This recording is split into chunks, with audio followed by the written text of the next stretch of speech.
Zach. We're gonna have these guys. Okay. Okay, Thursday, May 9, 2013, I'm gonna call the BMR District School Committee meeting to order. We are gonna stand for the Pledge of Allegiance. Pledge of Allegiance. To the flag of the United States of America and to the republic which stands one nation under God, indivisible, with liberty and justice for all.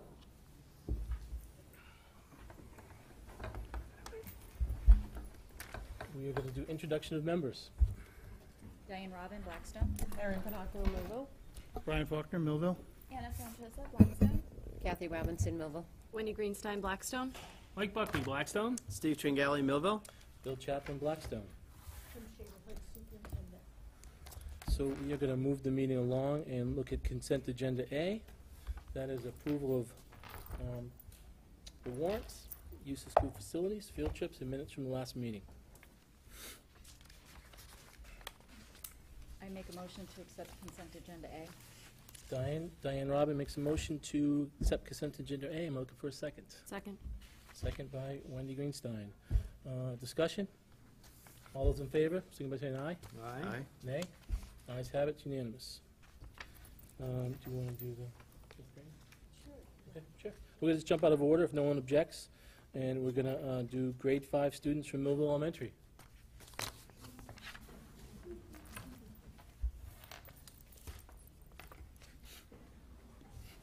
We're going to kind of stand so everybody can see. I know. I've been busy. Kind of share.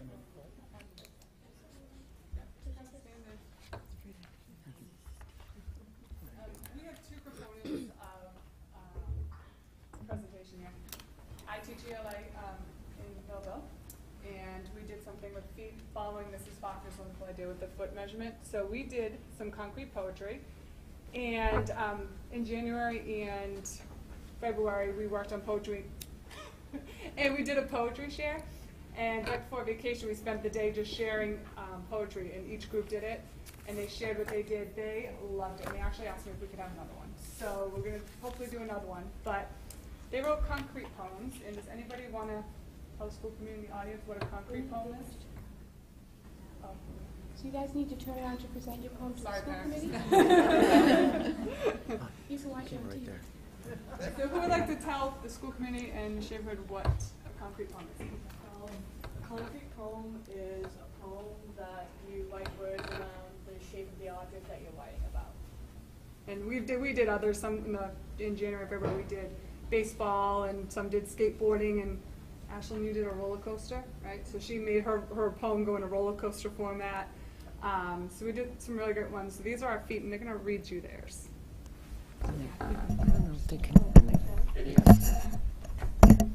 Feet, feet, I love my feet. Feet, feet, I can use them as a seat. Feet, feet, some people use them to cheat. Feet, feet, it's better to keep them neat. Feet, feet.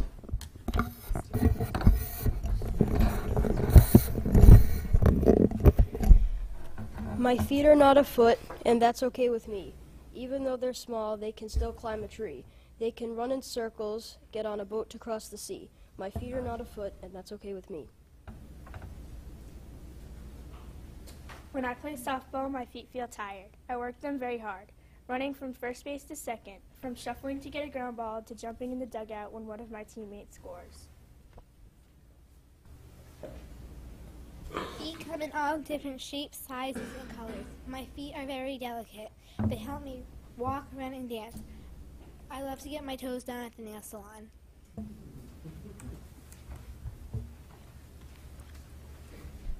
Big feet, small feet, fat feet, skinny feet. They come in all different sizes. You can use them to kick a ball, but most of all, you can walk in the hall.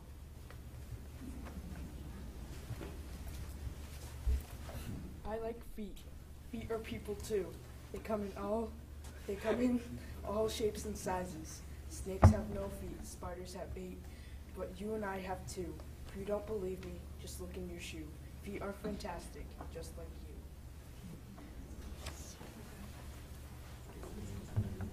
you.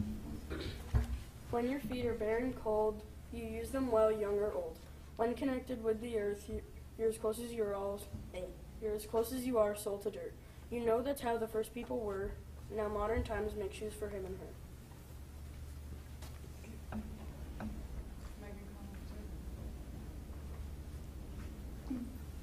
Feet are fun, sometimes numb, teeny tiny, large and hairy. Walking barefoot on the beach, slipping on your sneakers. Some have two, others have one million. Sometimes sweaty, sometimes clean, most are plain, sometimes pretty. Oh my feet, you are quite neat. Red Sox. Wow, baseball players must have really stinky feet, especially the runners. Patriots. Oh no, what about the Patriots? I'm not liking this. They must have disgusting feet. Bruins' feet must hurt after being in ice skates for such a long time.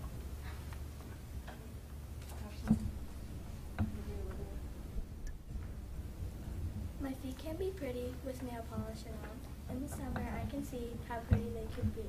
With flip-flops and sandals, I can see throughout the day. My feet can be pretty, I say. Feet come in many shapes, sizes, colors, and types. Some feet are small like a baby's, others are large like mine. I paint my toenails to make them look pretty. I love my feet, they help me walk and run. Some feet are big and small. Their toes get painted at the salon. They hop, dance, and walk all around the block. They move to the beat. Don't tickle my feet. Foot, feet, all kinds of feet. They help me kick, run, and walk. They are the stumps of my body. Without feet, we couldn't do anything. This is why feet are so great. And they all design them, so hold up and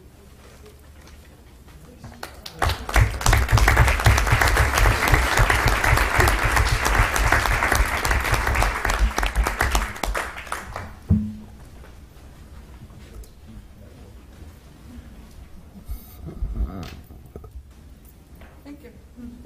Thank you. That was wonderful. Yes. And that's Miss Ranieri, right? I don't think she identified herself. Oh, did she take it again? No. There's more. Guys, come back here with me. Come back here.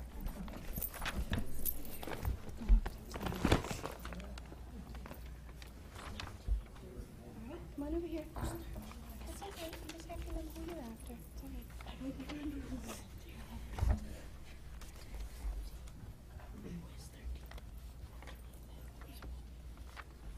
Okay, this is the 5th grade math students from Millville Elementary School, and they worked on a foot project that they want to tell you about. So, Kaylee, when you're ready. Hello, my name is Kaylee. I am a 5th grade student at MES. While we were studying measurement, we wondered if anyone's foot in our class it was actually a foot long or 12 inches. So we traced our feet and measured them. No one had a foot that was a foot. No one. And you can see here, these are the students in 2 classes, and we measured all their feet, and they did the long range, didn't have a foot. So what did we do? So we sent out an email to 294 staff members and received 89 responses, or 30%. The email was, looking for a foot that's a foot. We received feet through interoffice mail, email, and even fax. We measured each foot to the 16th of an inch. We actually got your feet through the fax machine, Mr. Chaplin. You did get my foot to the And fax we machine. got some of them by email. I really didn't think they wrote foot attached in my email, and I thought that was kind of creepy that the foot was attached, but it was really there. If needed, we reduce the fractions so that 10 and 14/16 would be 10 and 7/8. Then we had to put the feet in order from smallest to largest. We had to find equivalent fractions.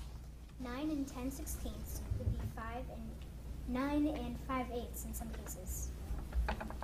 Fractions were then converted to decimals that helped us find the average or mean, which we then converted back to a fraction, which was 9 and 11/16.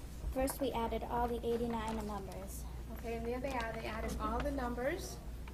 Then we divided by 89 and got 9 and 69 hundredths, which we found out was 9 and 11 sixteenths. Okay. And there's the numbers that Tess is passing out. Those are all the feet in decimals. They had to convert them to decimals. And then Olivia's showing you how they did the division to find the mean. Then we found the mode, which is the number that shows up most often. It was tribodal. We had six of each. They were 9 and 6 sixteenths, 9 and 3/4, and 9 and 7 eighths. And when we get to that point, it took 2 days. So we did the mean on one day, and we did the mode, I think. And then we started the median, and we ran out of time. And so Ethan here, he's ready to get the median, and we passed out the paper, and I said, oh, it's time to go. It's 5:03. And he said, no, I want to stay. I want to find out. I'm like, oh, you're a student after my own heart, Ethan. With something to look forward to tomorrow, finding the median, right, Ethan? Oh, yeah, okay. Okay. We found the range by subtracting the maximum minus the minimum. It came out to be 5 and 9 sixteenths. And then we found the median, or middle number of our data, 9 and 9 sixteenths. And they can show you how they crossed out all the numbers to get to the middle number. Our question of is a foot turned into quite a math lesson. We measured in inches, found equivalents, and reduced fractions, ordered and compared fractions and decimals, changed fractions to decimals to percents, found the mean, median, mode, range, and used our rounding skills. Bonus lessons. We used 36 feet and 2 inches of rope to display our 89 feet. Made predictions. The male would have the largest foot based on the first few days of our feet collection. Mr. Schaefer would have a 12-inch foot. Right, so that was what they decided after the first feet started to come in, that the male foot was gonna end up being 12 inches, and that Mr. Schaefer was gonna have it. They had that nailed down on the Monday when we started. That was their prediction. Mr. Green sent us a picture in Greenwich, England, of him in the standard measurements. So we got that as well, a picture of the actual standard measurements from Greenwich, England. So that was really neat too to see. Another bonus was that we got to use our Class 5 hat. On Tuesday, we received a very large foot. We decided to alert our superintendent, Ms. Schaefer. We FaceTimed her, and she answered. We showed her the foot and explained the situation. She took us via iPad to the creator so that we could check it out for ourselves. We want to thank Ms. Schaefer for taking time out of her busy schedule to answer our call. It meant a lot to myself and my classmates. Okay, stop there for a minute. So after the MCAS, we went on FaceTime to get Ms. Schaefer, and it was ringing, and all of a sudden it said connecting. And they were all like, oh, it's connecting! And then Ms. Schaefer popped up on the screen, and they were just beside themselves that she had answered the phone. And then she took them to Mr. Hockey, who claims that this is his foot.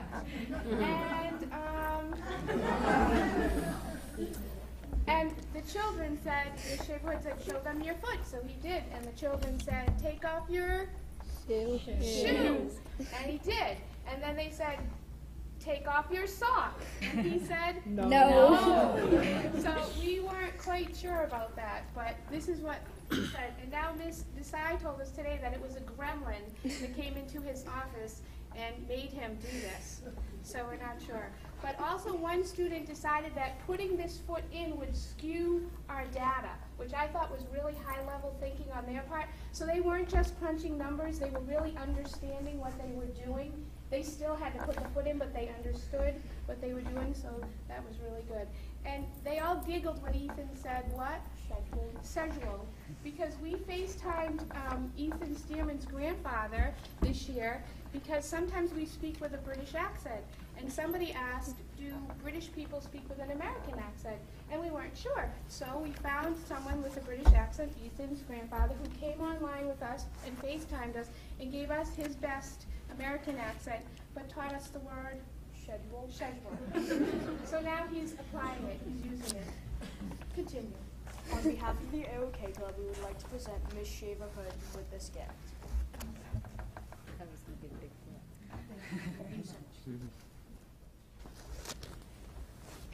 Okay, you ready, Sam? Step up. Yeah. Take your break. Sit down. Okay, We buddy. practiced this morning. Okay. Behind the scenes, we learned there was a song by the Beach Boys called Take a Load Off Your Feet. We received several compliments. It's quite a feat you've accomplished gathering all these feet. That was from Mrs. O'Neill. Yes. Fielded lots of questions and found everyone is different. Feet came on lined paper, recycled paper, colored paper with designs, pedicures, and some with disclaimers. Sorry, I have big feet. We would like to thank everyone that helped us with this lesson. It helped us put our best foot forward and not put our foot in our mouth. I'd like to congratulate Mr. Schaefer for having the only foot that's a foot that we measured in the district.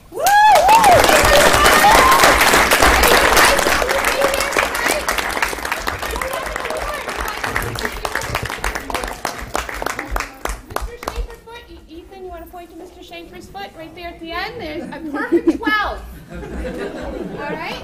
Over here, Megan has something to give you. It's the first in the BMI district. Are you ready? I'm ready. Okay, here we go. What does he get? A new car. No.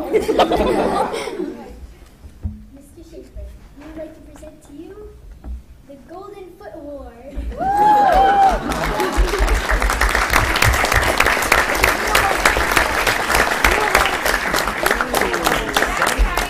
It is a cash award, okay? There's $1 for every inch of your foot. Congratulations. Thank you very much.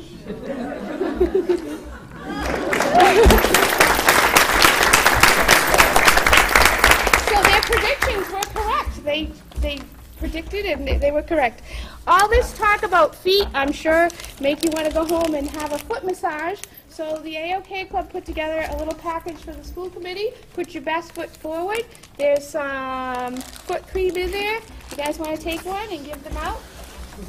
And a little sponge. I want to give mine. Where's mine? Where's mine? If anyone grabs mine, I'm here. Who's mine? That's mine. Brian, where's yours?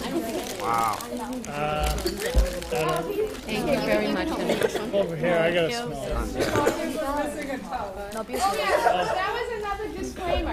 His came in the email to me. He said, oh, I'm sorry, I had that toe this morning. I lost my toe And somewhere. then high arches were puddles. Yes. So they came with humor. All right. Good job, you guys. All right, we can take our stuff. All right, let's head to the back. Thank you. I'm about to give it to Anna. Anna needs it worse than me. It's fine.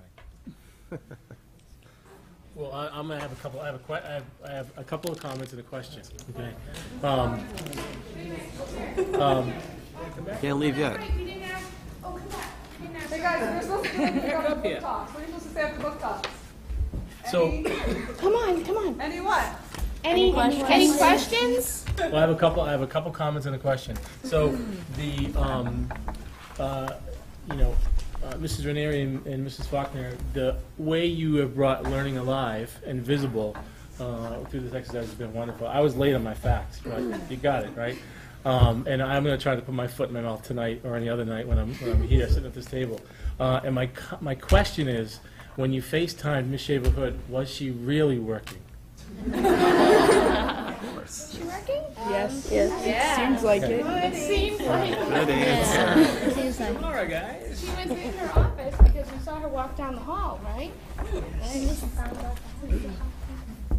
Comments from the committee? Questions? Any other questions? We love questions. Awesome lesson. It really is. Great job. Great presentation. They did a lot of work. That was a lot of work. We can tell. All that number crunching. They did a really good job. And Megan, every time a new foot came, I'd say, here, put it in order. And she'd have 89 feet, never got flustered. Okay, there you go, good. Next one, here's 2 more, right? Off she went. She was awesome. Good work. Thank you. Great job. Excellent. Thank you.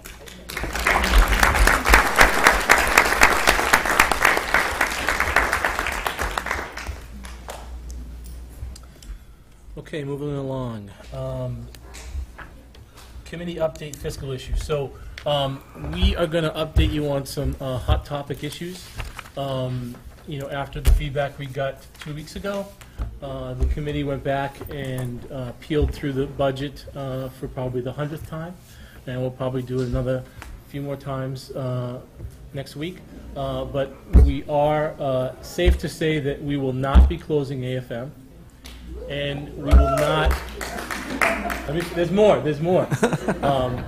We'll not be closing AFM, and we will not be moving the 5th grade. So that is off the table. We will not be moving the 5th grade. So those 2 issues we wanted to update everyone on right away. We're still peeling through the budget, and we're going to continue to do that with our top priorities being keeping teachers in front of students and the hope of small class sizes. So we'll continue to update you and have the dialogue. Anything else from the committee? No. Okay. So we will go to the first public forum. If anybody wishes to come up and have the opportunity to speak with us, now would be the time. What's their audience? Seeing none? All these people were here for the I thought they were too. taking my feet and they're taking them home. So hearing none, we will have another second public forum at the end of the meeting. So we'll go to student reports. Anna. All right, so this past Sunday, the National Honor Society and Student Council participated in 2 different walks. They were the Walk for Hunger in Boston and the Corey Gaudette Walk at BMR. Both were a huge success. The Walk for Hunger raised $3.1 million, and the Corey Gaudette Walk raised over $50,000, so both were great causes. This past Tuesday, there was an all-district band concert at the high school, and it was grades 6 all the way up through the wind ensemble. And at the end of the evening, the Blackstone Millville Music Association gave out undergraduate and graduate scholarships.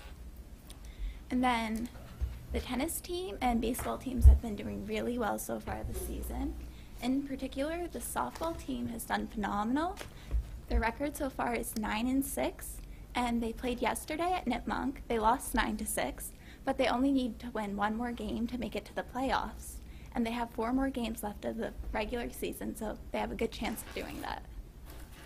And also, the National Honor Society is going to hold their induction next Friday at 7 o'clock, and you are all invited. And here are some invitations you can pass around. Mm-hmm.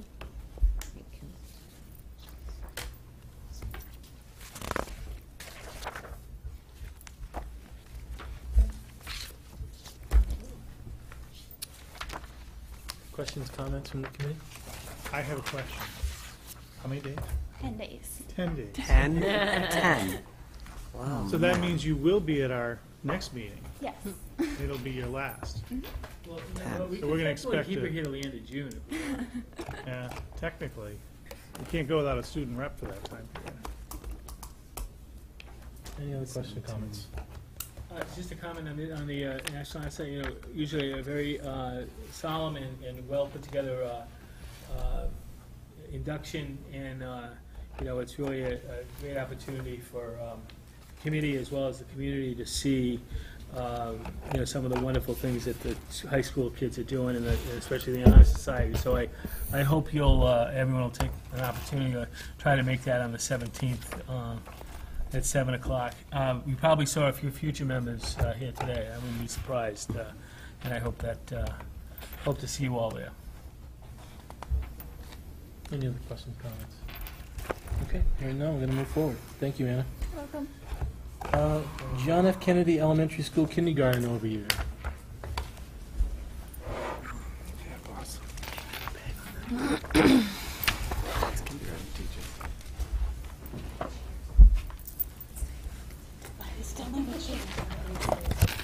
Yeah, you do. seat. No, that's okay. You guys are going to take a... Good evening. I just want to thank you for the opportunity to come before you this evening to give you an overview of the kindergarten reading program, some of its strengths, some of the areas in which we feel it needs to be supplemented based upon student need, and also share with you a little bit of how we started this year to really think outside the box when we took a look at students who were struggling, especially in the areas of phonemic awareness and how we could best meet their needs. So my kindergarten teachers very graciously volunteered, after I asked them, to come tonight just to talk to you. So you don't need to hear me talk any further. So if you could all just introduce yourselves and then... Anne Spahn. Cecilia Doyle. Diane Lebrecht. Sarah Dorfman. Shauna Moran.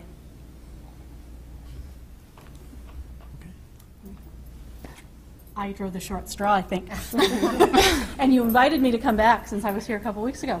So I did. We've talked a lot about the strengths of the program we already have, the Houghton Mifflin program, and some of the highlights that we would say that are strengths of that program are the leveled readers, the vocabulary readers, what they call Alpha Friends. It's very kid-friendly, user-friendly. Shauna felt like as a first-year teacher it was easy for her to pick up the manuals and go through it. It's theme-based, so the children like it. It's a 3 weeks on a theme, and as you move along in progression. But as those of us that have been doing it for a while, the area that we felt that Houghton Mifflin was lacking in some areas was the phonics piece wasn't as strong as we would have liked to see it. So we found we were supplementing, and a couple of us wrote a grant last year to get some materials for the Foundations program, which we have found has been beneficial. The students are actively using things. It's building on those phonics skills that we weren't feeling that were there. Very short lessons. It's allowed us to differentiate. We've had some students that not all of us are using it because it involves training and not everyone has been trained.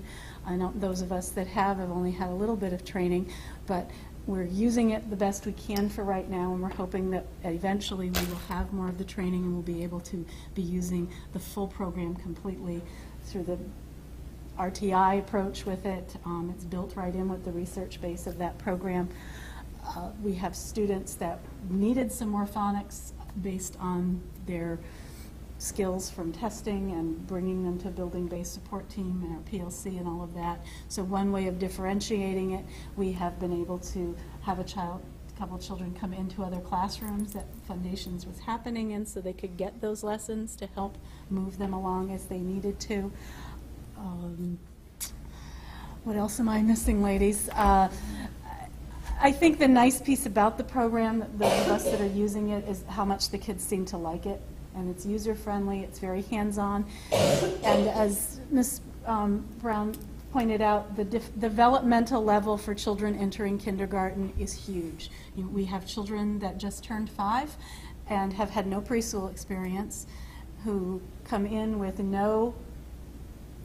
on the emergent literacy test that we give all children 3 times a year, 243 points are what you can get. We've had children come in getting a 0 at the beginning of the year, which means they've had no exposure to books and letters and all of those things that a lot of children do get. So, and then you also have children at the other end of the spectrum that came in already reading. So as a teacher, you need to meet those developmental needs for all of those children and differentiate your instruction as best you can. The fortunate part of kindergarten is their full-time assistants really allow us to be able to meet those needs of all of those children. So I can say a student that got a 0 when we started and is now at 80, she's made great gains. She has made great gains, just as the student that came in reading has already gotten a perfect score and has 243 points. Now that emergent lit test is actually meant to be a K-2 test that we could use, and that came out of the Houghton Mifflin program. That's where we got the test that we're using. So the children can be making gains, and I can take the child that doesn't need the Foundations phonics base on a daily basis and supplement their reading program with something they need that's more at their level, at a higher level.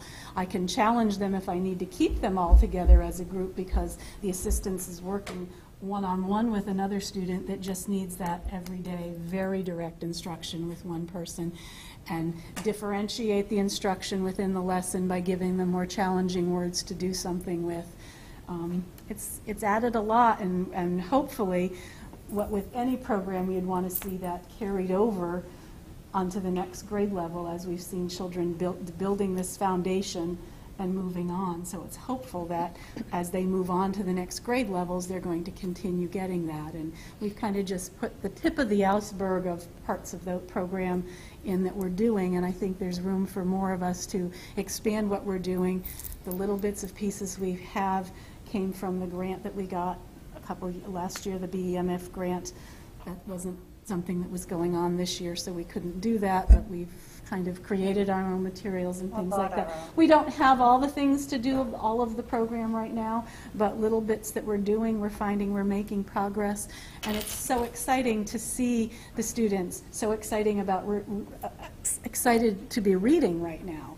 Those children that came in that they weren't doing that, and now they feel like they've got success, that they can pick up a book and they're getting that, and it carries over to their writing as well. There's a writing component that we've tied in that's part of Foundations. We use the Handwriting Without Tears, so we're kind of meshing all of those programs together because no one program is going to meet all children's needs at all times. You're always going to have to find. I've never yet seen a program that meets everyone's needs. There's always going to be something that you have to supplement and add to it to really grasp those children the way you need to. Keep adding more people in here. Somebody else add something. Carrying it on is key, though.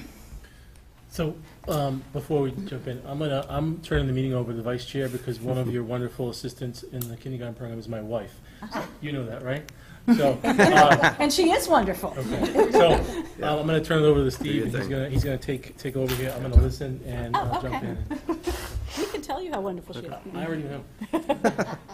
I think one of the things that I would like to add at this point is when teachers have concerns for their students, they bring them to the building-based support team, BBST, which is a process by which we sit down as a team, we talk about the student, the teacher presents concerns and student strengths as well. From that discussion and from the data that's brought to us, we create SMART goals. And we create very specific goals. And then what we have to do is we have to find a way to address those needs. And what I'm seeing is, as I walk through the hallways, groups of kids, or even out in the hallway with a para or a teacher, or and just that drill and that bombardment of those skills. And then when we meet and we come back as a BBST team 4 to 6 weeks later, we're seeing, and I'm not going to say that always do students meet that SMART goal, no, but we're seeing growth. So that's the important thing. And then we may decide to adjust that SMART goal and spend a few more weeks with you know, that intensive time, just totally the instruction directed on those skills that the child needs. But we're seeing, I think, some very, very positive results. And that is with just limited resources. And so I'm really excited to think about what we could accomplish if we were able to get foundations and get that training and get the supplies that we need. And also I think that the benefit is we've seen this year fewer referrals, which I think just it speaks volumes. And you know, we're not in the business of disabling kids. We're in the business of supporting them and teaching them and helping them grow and addressing their needs. And I think that we have made gains this year with that. There's so many components to reading for those of you that are not teaching reading. When we say, you know, we give them a test, well, they need to be able to identify letters, to tell beginning sound. If I say a word, you need to tell me another word that starts with the same sound. We blend sounds together. So I can say b-at, and you need to tell me that that makes bat. I can give you the word, and then I want you to separate the sounds. That's blending and segmenting. You hear those kind of terms being used. Decoding. Here's the word that you're not used to. Can I give you a completely made-up word, and can you decode that word and actually read it to us? Sight word reading is another piece that was very important in kindergarten, and as a team we felt that we needed more grade level sight words. We knew kindergartners were going on to first grade, and the first grade expectations were higher than what we felt we were providing them with. So an example would be the Houghton Mifflin program had 18 grade level sight words that they felt the children should be able to know at the end of the year. Well, we all went on the computer and we asked first grade teachers what they were expecting, and we had such a big range. And then we had looked across the board research based on the computer. What do children need to know by the end of the year? So we had 150 words, we had 20 words. So we kind of went in the middle and took the words we had, the 18 that were part of the program, we added more, and we have a list now of 41 words that we're expecting them to all know by the end of the year. And I think we've all been pretty close at getting most of our children there. You're not going to get everyone there, and we certainly have children that have moved beyond that. And I think as we work together as a team, we may feel like we need to up that to a higher number at this point. Unfortunately, the demands are there. We could get into the philosophical piece about whether they should or they shouldn't be knowing all of those, but the reality is this is what is being expected based on the Common Core and things like that. So we've been looking and working that way, but there's so many components that go into reading that I think we just forget about when you're not around a 4 or 5-year-old, for them to know that, you know, that letter, this one like this is an A, and to be able to know the name and know the sounds it makes. And as you know, not every letter makes the same sound all the time, and that's very confusing for young children when they're first learning that, to get that those vowels, what are vowels and consonants, and when you can hear a child tell you in kindergarten the difference between vowels and consonants, or digraphs. You know, so I could tell you, a digraph, and you might not even know what I'm talking about, but walk in and I bet you they're all going to be able to tell you what a digraph is, and those would be your CH and TH and SH blends. When they come together, they make another sound. Well, you've just taught them that S says and SH says, well, you put them together and they're not making that anymore. So you can understand how reading can be very confusing for a child, and if they don't have those materials at home to practice with, it makes it even more challenging. Now, can you just talk about how has this changed, those of you that have been here for more than a couple of years, how has that changed over time? If we say kids are better prepared or less prepared or about the same? I'm just trying to see, like, has this been an ongoing problem and we're finally fixing it, or is this a growing problem? You mean about reading? Just Children in coming terms in of not how, prepared? being prepared or unprepared coming into kindergarten. I think it changes with the times. I think we're seeing now that, due to economic times and other issues, some children who might have attended preschool or daycare with a preschool component or nursery school might not have that opportunity. Some preschool education has been lost from the district. Some is only limited to a certain enrollment. And so we have a range, as you say, from children who, due to their age and maybe exposure, have a limited literacy skills coming in, and others who have a lot and who are either on the verge of reading or already reading in kindergarten. And so we have the demands of the expectation of taking all of them to a level of growth. I think the Houghton Mifflin, that has maybe a slower pace, might work for those, but it isn't fast enough for those who already know the basics. And I don't have the foundations training, so what would be beneficial to me is to get on board and know more about it and have the training so that we're all at the same level and have the same, skill set and the same materials to use with, since we have the range of students in each of our classes. It's not segregated or separated out with just the youngest and middle and those that high. We all have a homogeneous group, no heterogeneous group. But your question, Steve, was Yeah. I would say, having been in kindergarten for a while, that yes, I think we're seeing more students coming in of recent that have had no preschool experience at all. They've just, and not that you can, had no exposure, I shouldn't say preschool experience, they have no exposure to a language-rich environment, I think would be more a point, because you don't have to go to preschool to necessarily get those materials. You can be in a home that is working with you and reading with you and doing all of those language-rich things that are going to build that foundation for a child. So, and I agree with Diane, the economy, I think, has a factor to play into that. Do you have any kind of connection with the existing preschools in the town? Maybe you could give them some We've reached out to direction? them, and they've reached to us a few times when, and I've noticed some of them have taken on using the Handwriting Without Tears program that we were using. A couple of the preschools kids have come in, and they've already seen some of that. And I think it's something we need to do more of to get more parents involved in that. And we've taken to giving out materials now when they come in to pick up their registration packet for kindergarten, things that they can be doing with their child at home between when they pick up that registration packet and when they start school, because there's more to being ready for kindergarten than just being 5. But the state requirement is that you just be 5. So we don't have anything that we can cut off and say, okay, you have to come in knowing this. So that's the reality of kindergarten, that's really all you have to do is be able to have a certain birthday. Kathy, Kind of a question? subjective that goes in. So the data that you collect for the end of the year, do you use that for placement in first grade to? Well, we're still making balanced classrooms in first grade, so we're not making one classroom with all the high students in one. We're differentiating and making heterogeneous groups, because that's the directive we've been given, so that the teachers can group them within as well.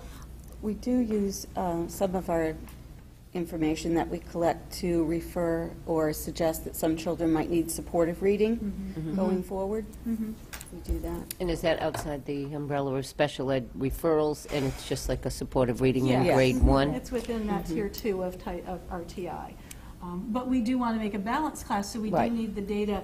You don't want a classroom that just has all readers and nothing. You So want that's it good balanced. data to have Which is coming the out of same there. kind of information we're using when we screen our kindergartners. We do a screening in June of the incoming students, and again, we take those scores, and we're trying to make balanced classrooms as well, so that we aren't going to just load one class up with a whole classroom group of students that have not had the experiences that, so it needs to be balanced with boys and girls and numbers as much as you can. Now, the boy and girl thing, we can't do a whole lot about. I think this year we're having And more girls across the board. student that you've seen progress, that probably may have come in at the low end, but they have made progress throughout the year, are there packets that go home, or are there things that can help them over the summer so that they don't regress? We send a lot home over the summer, but you're going to see regression in all students, I think, over the summer, even the students that are the highest students, just the nature of the beast of summer. They need to have time to play, and they need to do all those important, fun things. There's ways to tying in that extra learning as much as possible. I think we all,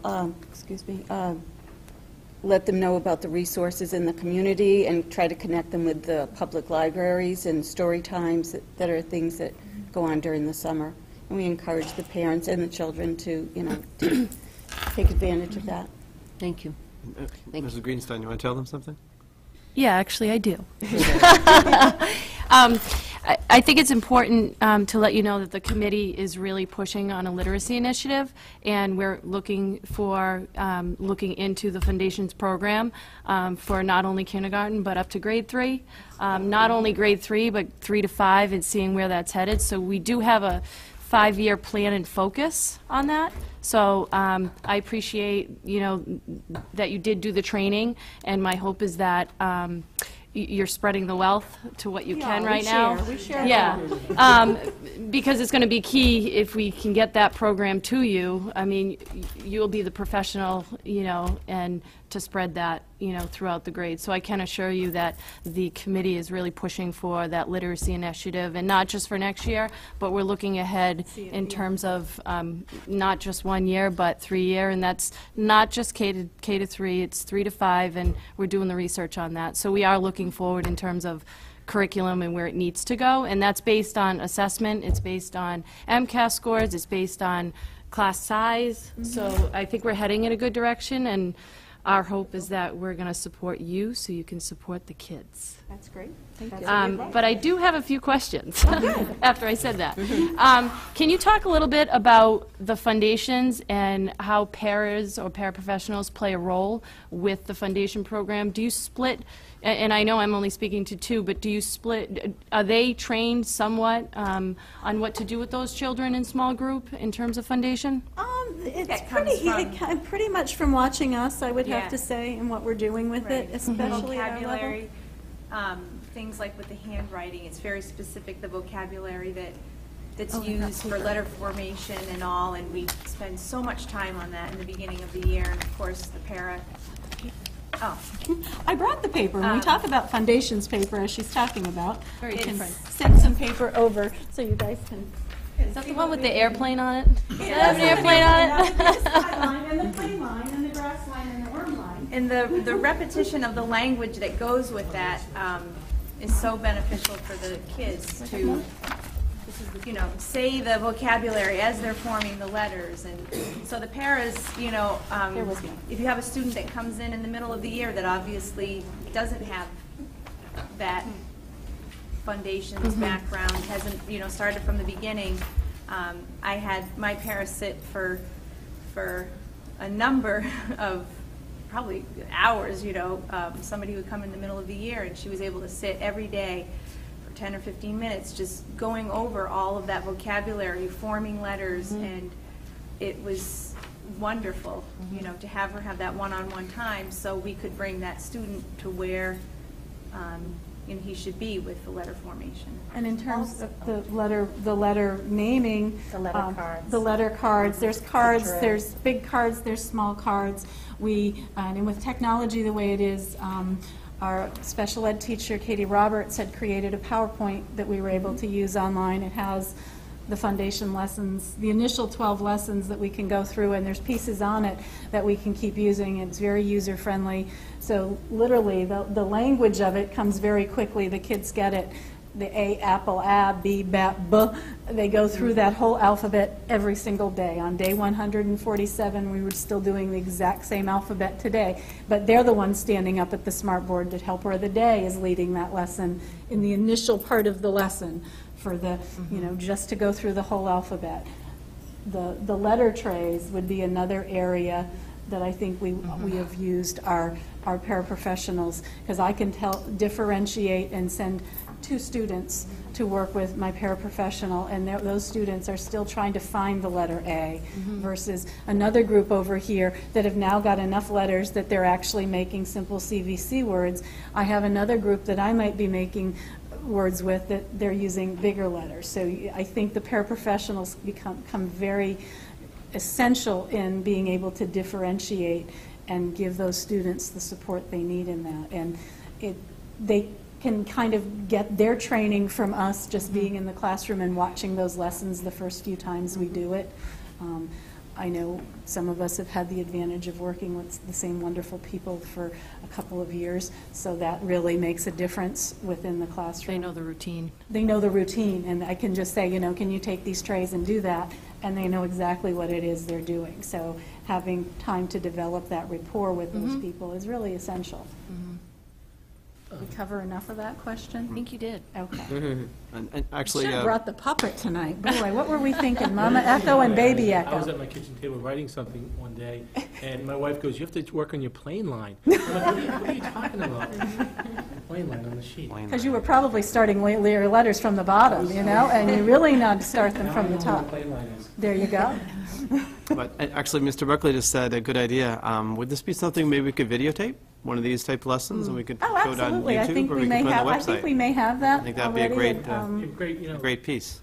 We thought about it, but we weren't sure what the technology piece was that we needed up here, and or how much you wanted to see. I think So it'd be great to see it in action, too. Okay. To really see where we're headed. we can make that happen in one of our rooms, yeah, or maybe a mixture of both rooms and see what's happening. The other great thing with that is you could put it up on Facebook, and some of those pre-K families that are thinking about coming in could watch it and you know, really get some benefit out of it. The kids If you're okay really with do that. love it. The kids actually like the program, and I think that, to me as a teacher, says a lot about a program when they enjoy doing it. Is it more tactile? It Like is. more- It's very hands-on. When I say a letter tray, I'm using cookie sheets because Right. those are easy to use.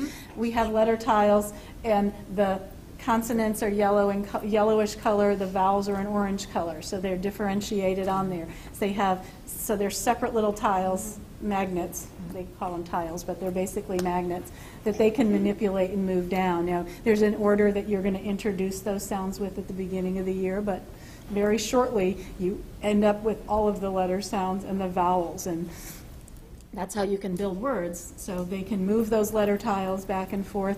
Using the smart board, they can literally come up and drag them. We do find that sticky fingers don't drag well on the smart board as well as a dry hand. So sometimes they have to tell us what they want. Sentence building is another piece that they can do with it because it's a hands-on kind of thing. You can actually see the sentence frame and how many words are going to be in that sentence. That helps them realize. There's whiteboards that actually have the same skyline, plane line, and grass line and worm line on it, which makes it very easy for them to sit there with their whiteboard and their dry erase marker to be forming those letters, because it's nice to not have to have a piece of paper in front of you all the time, and it's not workbook-based. So I think that's been a nice piece that... And Foundations has an assessment, and so you use that assessment as well with as the Houghton Mifflin? There is an assessment piece, but that is part of the piece that we have not had all of the training in. And there's a progress monitoring piece that, because we're kind of piecemealing it here, that we're not using, but that would certainly build into. I've done some of the progress monitoring last year when I was working directly with Katie Roberts, who had the Foundations training. We were using that with some special ed students, more of your tier 3, in order to progress monitor where they were at with their letters and their sounds, and there's a whole graphing component. There's more, you could do that testing like every week with them versus we're doing it 3 times a year. Okay. Any other questions or I comments? just have a couple. So I'm curious, what are your first grade colleagues saying? What are they seeing with the kids coming in the following year after you've worked with them on this program? This is really the first year we've been full-blown really pushing it. I used it a little bit in my, more in my room, a little bit in my room last year, and then more so this year. I had Katie Roberts coming into my room as a special ed teacher for inclusion, so she was doing the foundation lesson in my room, whereas now I've been able to pick up enough of the pieces, and she's been nice enough to let me borrow or steal her Foundations manual so I could keep doing it. And how many of you have been trained, formally trained in? I've been formally trained in Wilson, and Foundation is a component of Wilson, so I have not been to the Foundations training, but I have enough training in Wilson.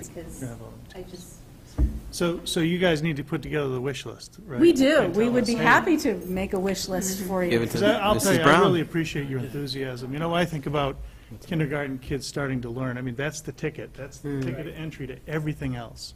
And if they can get that, and when you see these kids who come in at a 0 and get to 80, that's got to be so fulfilling for you to be able to see that happen and to enable that. It makes our day. And beyond that, they're able to explain. I was in actually Mrs. Dorfman's classroom a couple of weeks ago, and I saw the handwriting paper, and I asked one of her students, "What is this?" And he explained it to me. And Mrs. Brown. and I was just so impressed because it just took that to a whole new level, that he was able to express what it is he knows and why he's doing what he's doing. So I was really impressed. I've asked Good job, Sarah. the students before coming, because the day Mrs. Brown asked us to come up with some things, I thought, well, I wonder what the students' idea is about Foundations, and what do they like about it, and the letters, the letter tiles, the alphabet, has pictures on it, so those were things that came up. They talked about the different colors on the cards.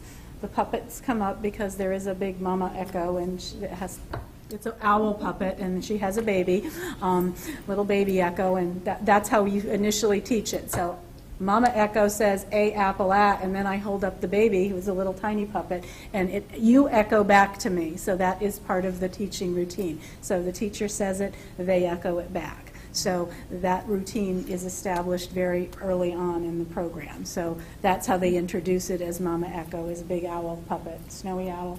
The head turns around too, so they really like that. So you can be watching. They like the puppets, the letter tiles. When we break into groups, some of them talked about the whiteboards, because anytime you can use a dry erase marker in kindergarten is really fun. Yeah, those were components. I think the fun piece was the bottom line for me, is that it wasn't boring, which I found workbooks pretty boring. So. Very good. Thank you. Mr. Buckley. How many 4-year-olds do we have enrolled that are like in on the regular ed side of the preschool in Millville? Do we know that number? Mr. Visai is here, so. Honestly, I'd have to guess, because they're all mixed into the three classes. I'm just wondering how we can expand the experience in 4th grade to help get that 0 at least up on the scale a little bit. How can we, what would be our best options to do that, even if it's, if it isn't the full-blown preschool, if it's some type of intro, or how can we reach out as a community to the 4-year-olds to try to help improve that?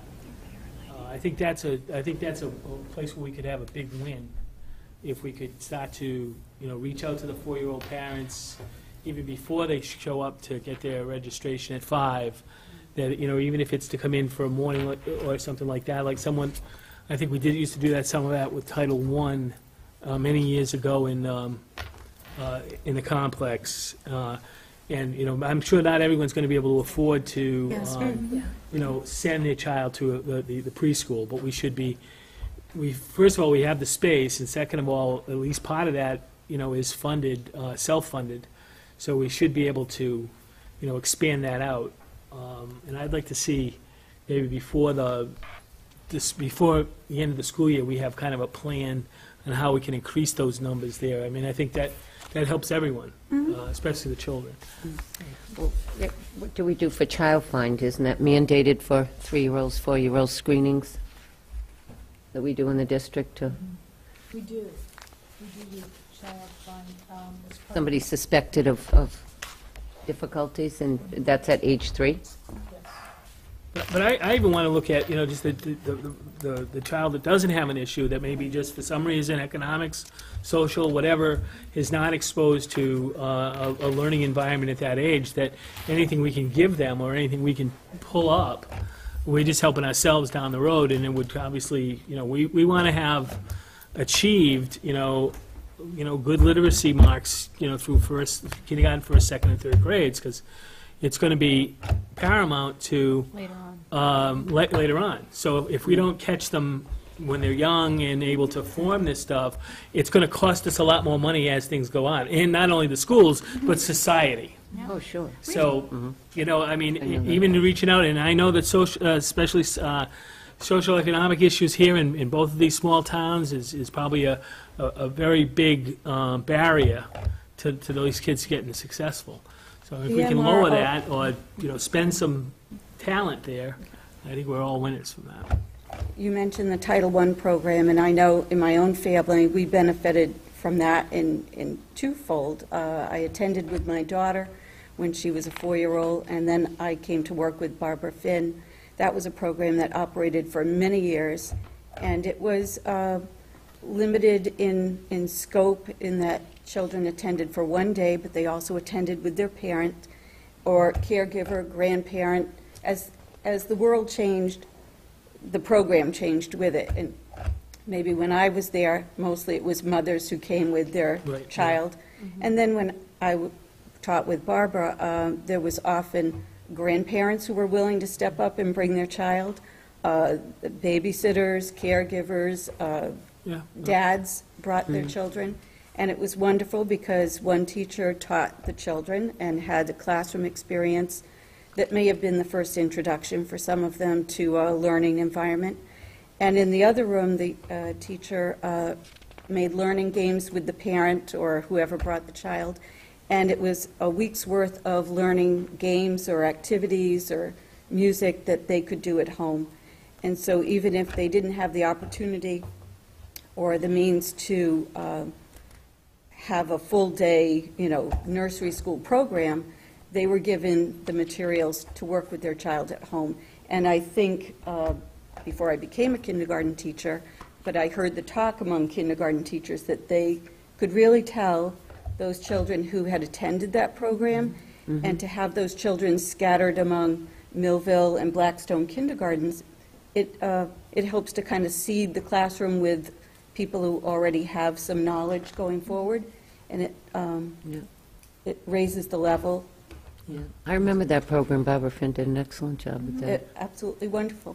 We talked amongst our PLC group, we've talked last year and the year before, I think we've talked a few times about trying to get a parent meeting together for incoming kindergarten children, trying to make it more than just come and pick up your registration packet, more of a presentation on some things that they could be doing, how to get their child ready for school, and things they could be doing. So I think there's an opportunity there to try to educate parents on things they can be doing. And maybe it's more than just a one-time meeting. Maybe it's something that could happen a couple of times to get parents in to provide them with things. There's so many things out there that they could be using on the internet, but you can't rely on that either because not all of the families we're trying to reach even have that. So how to utilize their library, how to just utilize the environment around them. You don't have to have a lot to be able to do some of the things we're talking about to get a child ready.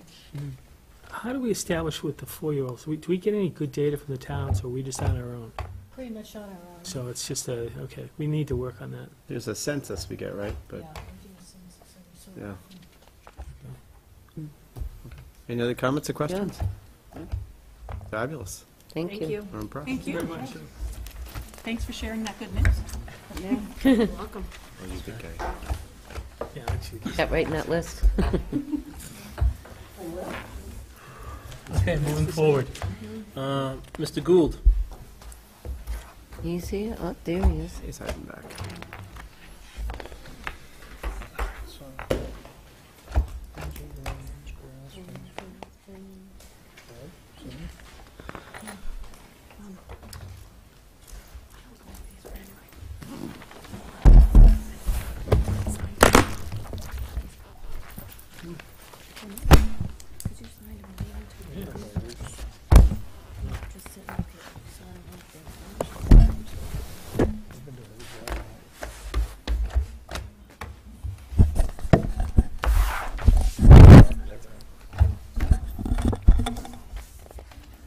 Welcome. Good evening, Mr. Chairman, members of the committee. I'm here tonight to give you an update on how we stand with respect to the roof replacement projects at JFK, AFM, and the high school. Most of what I have for you tonight is good news. The project funding agreement, and you recall at your last meeting, you took a vote to authorize the chairman to sign the project funding agreement on behalf of the regional school district. And that's the document that had to be sent to MSBA, Massachusetts School Building Authority, in triplicate with a bunch of supporting documentations. That was all done. And on Tuesday of this week, one of the copies was returned to us, signed by the executive director of MSBA. So the project funding agreement, which covers all 3 projects, has been put to bed. And that's the document that establishes the relationship between MSBA and the regional school district, the obligations of MSBA and the obligations of the regional school district. And I can tell you, when you go through that 25-page document, the obligations of the regional school district far outweigh the obligations of MSBA. So that has been put to bed. There's one little glitch in the project funding agreement. I had brought that to the attention of MSBA when the documents were forwarded. And the glitch is that on pages 1 and 4, they did not have the right square footage for the roof at the JFK, AFM, the high school, and they characterized the high school as the middle school. The document came back to us on Tuesday, no corrections made. I contacted MSBA and sent them a copy of the cover letter that had gone in with the project funding agreements, and I was told, just consider the ones that we sent you to be binding, and we'll make the corrections and send you just the 2 pages that have to be corrected. I know that in one school district that I represented on a roof project, it took 6 weeks to get 2 pages corrected, and in that project funding agreement, it was 1 roof and 1 set of figures. So at any rate, that's put to bed. That's a major component of being able to move forward on these projects. The second piece of good news today is that on Monday, we received what is called the green light letter from Bond Council, in effect saying, you're all set to go ahead and borrow the money for the JFK and AFM roof projects. And as a result of that letter, and remember, the money that's going to be borrowed is going to be not a bond. We're not going out of the bond market at this point. It's a promissory note. It's called, generally referred to as a State House note.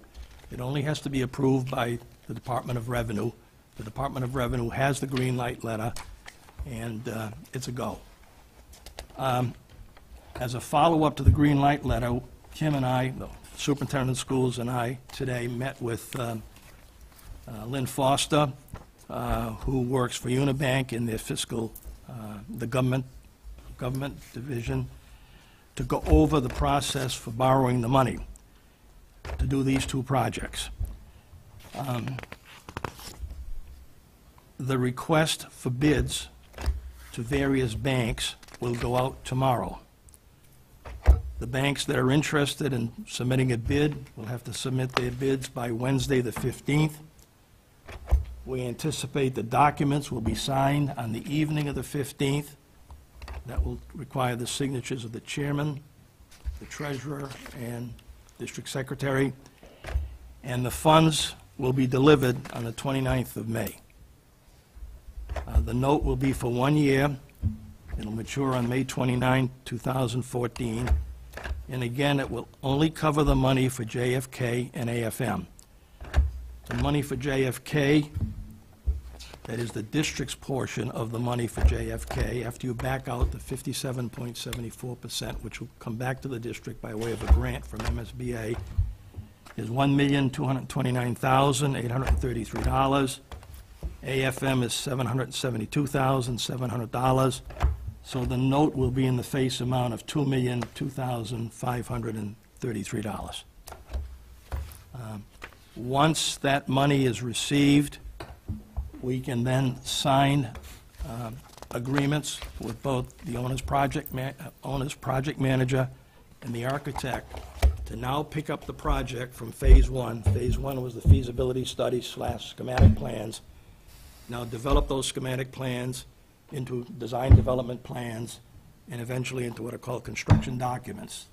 That means documents that are 100% in terms of the plans and the accompanying specifications, ready to go out to the street to be bid on by contractors who want to bid on the project.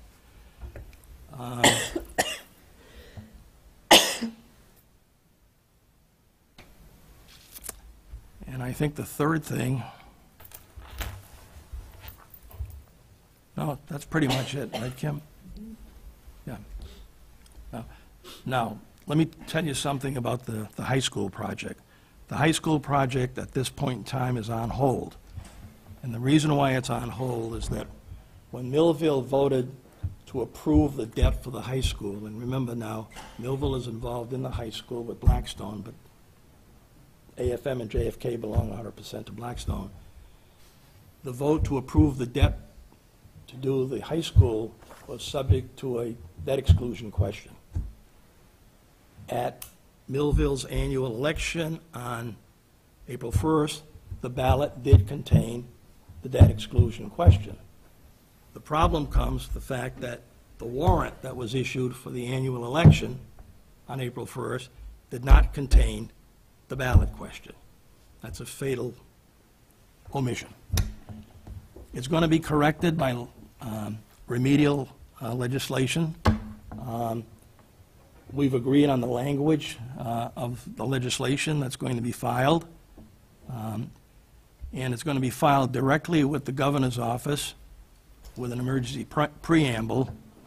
And the reason why it's being done that way is if the selectmen did not take that route and simply wanted to file the proposed corrective legislation directly with the legislature, the selectmen would have had to call a special town meeting to seek authorization to do that, because that's required by the Home Rule Amendment whenever the legislation only involves one community. So to get around that Home Rule Amendment, everybody agreed the best way to do it is file it with the governor's office. You've got to put an emergency preamble on it. And everything was delivered to the executive secretary in Millville on Tuesday. I ran into the executive secretary at the Uxbridge Post Office Wednesday and asked her if the letter had gone out with the accompanying legislation, and she said it did not go out on Tuesday. She thought it was going out that day.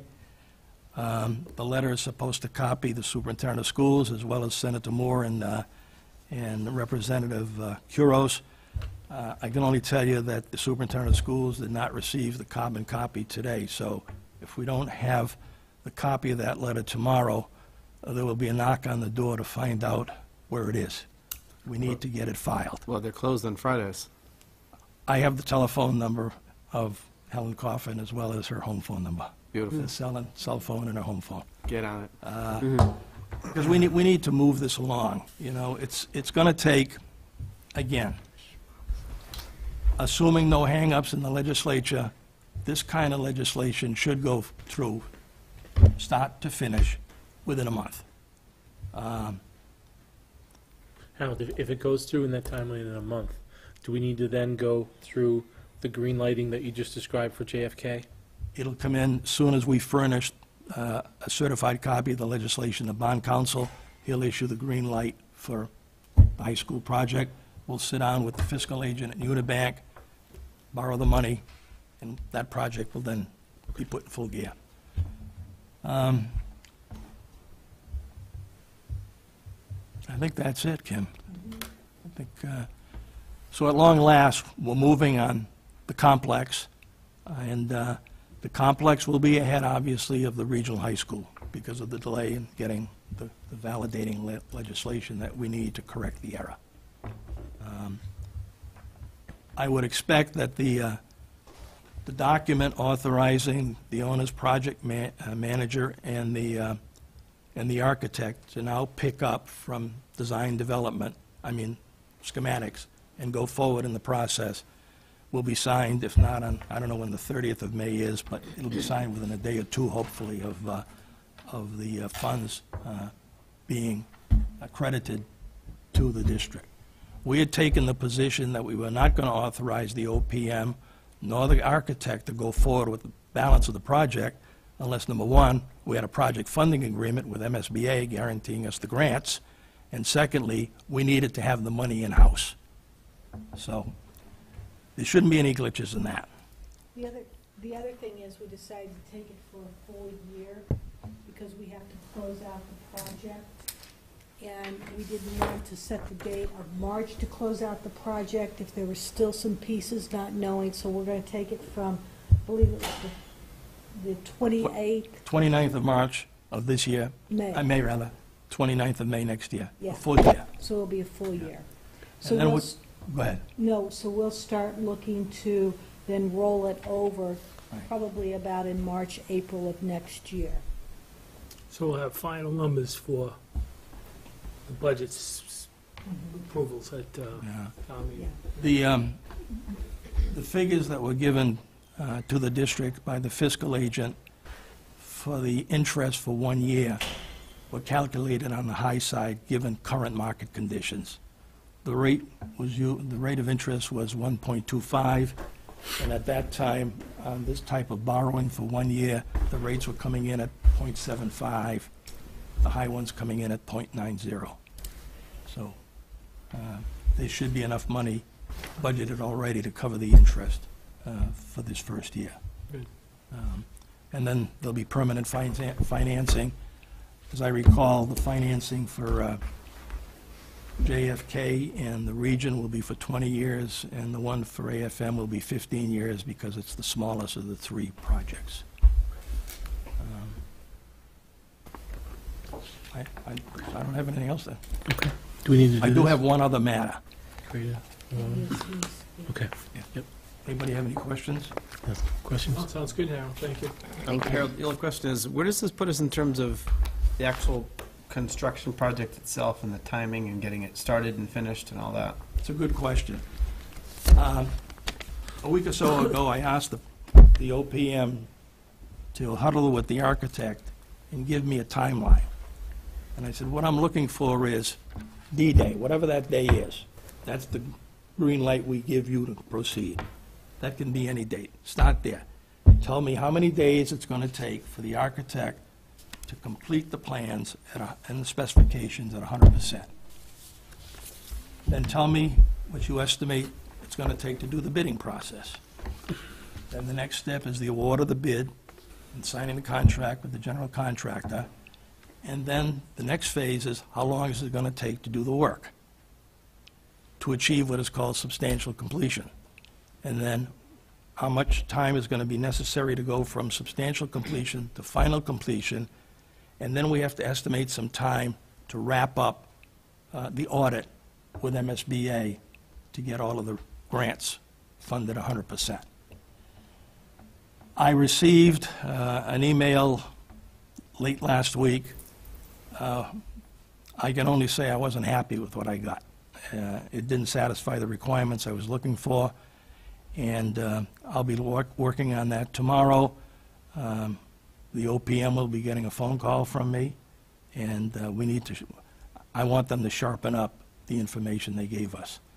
At this point, it's too generic, and it doesn't have enough specificity. You know, to tell me that it's going to take the contractor 2 to 3 months to do a roof on a particular job isn't helpful. I need to know how many work days it's going to be. And that can be estimated pretty well, even at this point in time. Because I've seen some estimates already for these projects with more specific data than what I was given in this update. So as soon as I get that, we'll brief you people. I don't think the projects at JFK and AFM will hit the roof on the day after school is out in those two buildings. I don't think we're going to meet that deadline. The question is, how far into July is that going to take us? Because that's clearly going to take us into September. Even at 2 to 3 months, we could be into September, just on the construction phase. And the high school will be even further down the road in that respect. That's the best information I can give you at this point in time. Obviously, we need to sharpen that up. Okay. So, in the interest of keeping the public informed, can we have something as we get closer so that we can set the time, the timetable going into September, as well as what steps we're going to take to assure student safety so we're not losing days up front, so we're not behind the 8 ball, right off the gun? Yeah, we're going to, yes, we are. We're going to publish a timetable. We're also looking to set up a little link on the website that if somebody has a question about what's going on in the building, they can just send it. It will come directly to us, and information will be put out that way. And as soon as we have the plan, we'll get it out. We did, if I could just jump in right now, because we have been talking to both the project manager and the OPM about the packing issue, the dust issue, et cetera, et cetera. Harold made a contact with one, I had a contact with the other, and really both have said you're going to have particles of dust, particles coming down, and there could be vibrations that would take some things off the wall. Their best advice, and Harold, correct me if I'm wrong, is to remove anything that could be breakable, anything that you want to protect. Either it's got to be covered completely with visqueen, or it needs to be boxed and moved in a safer place. So all our computers do need to get moved out because we cannot have dust coming in. The other piece is we don't know if there's any damage subfloor once they start pulling the roof off. And if that's the case, we are concerned about what could drop as they start that peel-off process. So until they actually get up there and start removing, we're not going to know if we're going to have major particles coming in. Our best advice is that we're going to share with the teachers, if you have anything of valuable, if you have anything that you don't want permeated with dust, you need to get it out. Will we be supplying them with things to cover, you know, whatever's on the shelves and things of that nature? Will they be provided with, you know, things? Visqueen? Yeah. Absolutely. That wouldn't be, we couldn't go tell them to go buy their own Visqueen. One school district that I represented on a roof project, it was a flat roof. The roofs at the JFK and AFM are pitched, of course. Had a lot of dust and debris come into the building, that portion of the building where the roof was being replaced, about 45,000 square feet, to the point where the classrooms had to be cleaned every morning. So, I don't think it's going to be as, my sense is it's not going to be as severe at JFK and AFM. I think it's going to be more severe at the high school because you've got a flat roof. And there's a lot of heavy equipment and that's going to be dumped on that roof, and it'll shake stuff loose. So. What are we going to do about school property such as desks and, I mean, you're speaking of teachers' property and belongings. We'll be covering, because we don't have any place to put it.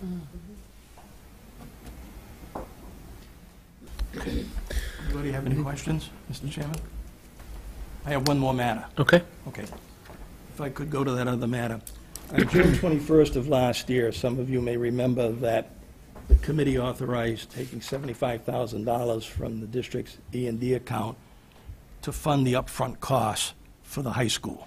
That's the feasibility study and the schematic plan.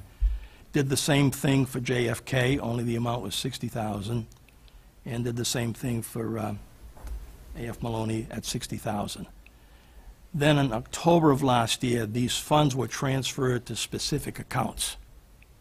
One for the high school, one for the middle, one for the high school, one for the JFK, one for AFM, and each of them have telephone numbers about that long, but that's not important. Jim Eggett, who works on your books every month, had spoken to me about that process and said, it's fine, but I'd prefer that you set up a capital account rather than these accounts coming out of E&D. So what I have for you tonight initially are 3 motions to revoke the action that you took on June 21 and October 25 last year with respect to the high school, the second one with respect to JFK, and the third one with respect to AFM. And then the fourth motion is to have the district set up a capital account for the various roof projects and authorizing the expenditure from the district's general funds, such sums as may be necessary or required to pay for all costs related to the project in anticipation of the issuance of a bond anticipation note for 1 year for such expenditures to be followed by permanent financing. So the debit on your books for the money that you're going to spend from the general fund is going to be offset by a credit based on the revenue from the anticipated bond issue. So we're tracking that and aligns presently on in the 100 account to the total of about $217,000, give or take, right, that we've spent, Madam Superintendent? So this will clean that up, and we want to make sure that that offset gets funded back to the E&D Yeah, and I can tell you as soon what, as possible. I can tell you what that is. You know, as we move forward.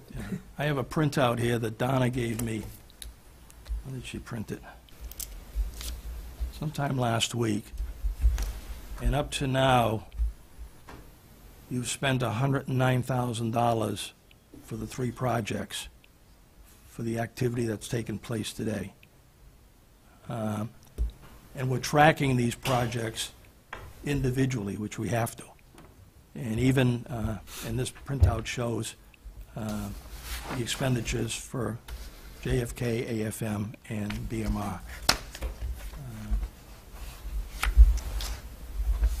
I'm trying to see if there's a date on here, but I got it within the last week.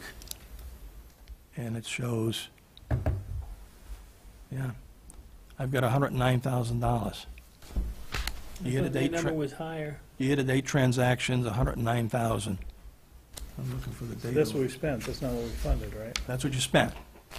That's what you spent out of the 75, the 60, and the 60. It was 195. 195. It's 195, and you spent, according to this, as of the date of this printout, 109,000. The 109,000 we will get reimbursed once the project is underway. And once the funds come in, the money that you took out of E&D will be immediately restored. I thought that number was higher. I did too, Mike. I went back and looked, and that's why we did the printout. And I kept saying, are you sure? Because I thought we were about 147, but... Well, that's that's easy enough to check. I mean, there are only three sources of expenditures. There's the OPM, there's the matter of the architect, and that's the biggest chunk of the architect. The architect for the three schools, I think, I'm going from memory now, is around $85,000. The OPM is $15,000. The other component is legal, so that 109 may be about right. And as I told you before, even under the old system, as we did under the old system, we're going to do under the new system, we need to track the expenditures separately. So it's going to be one account that'll have three sub-accounts. The high school, one for JFK, and one for AFM. So I have those 5 motions, Mr. Chairman, if I could pass them out. Please do. And you need to take a separate vote on each one. Okay.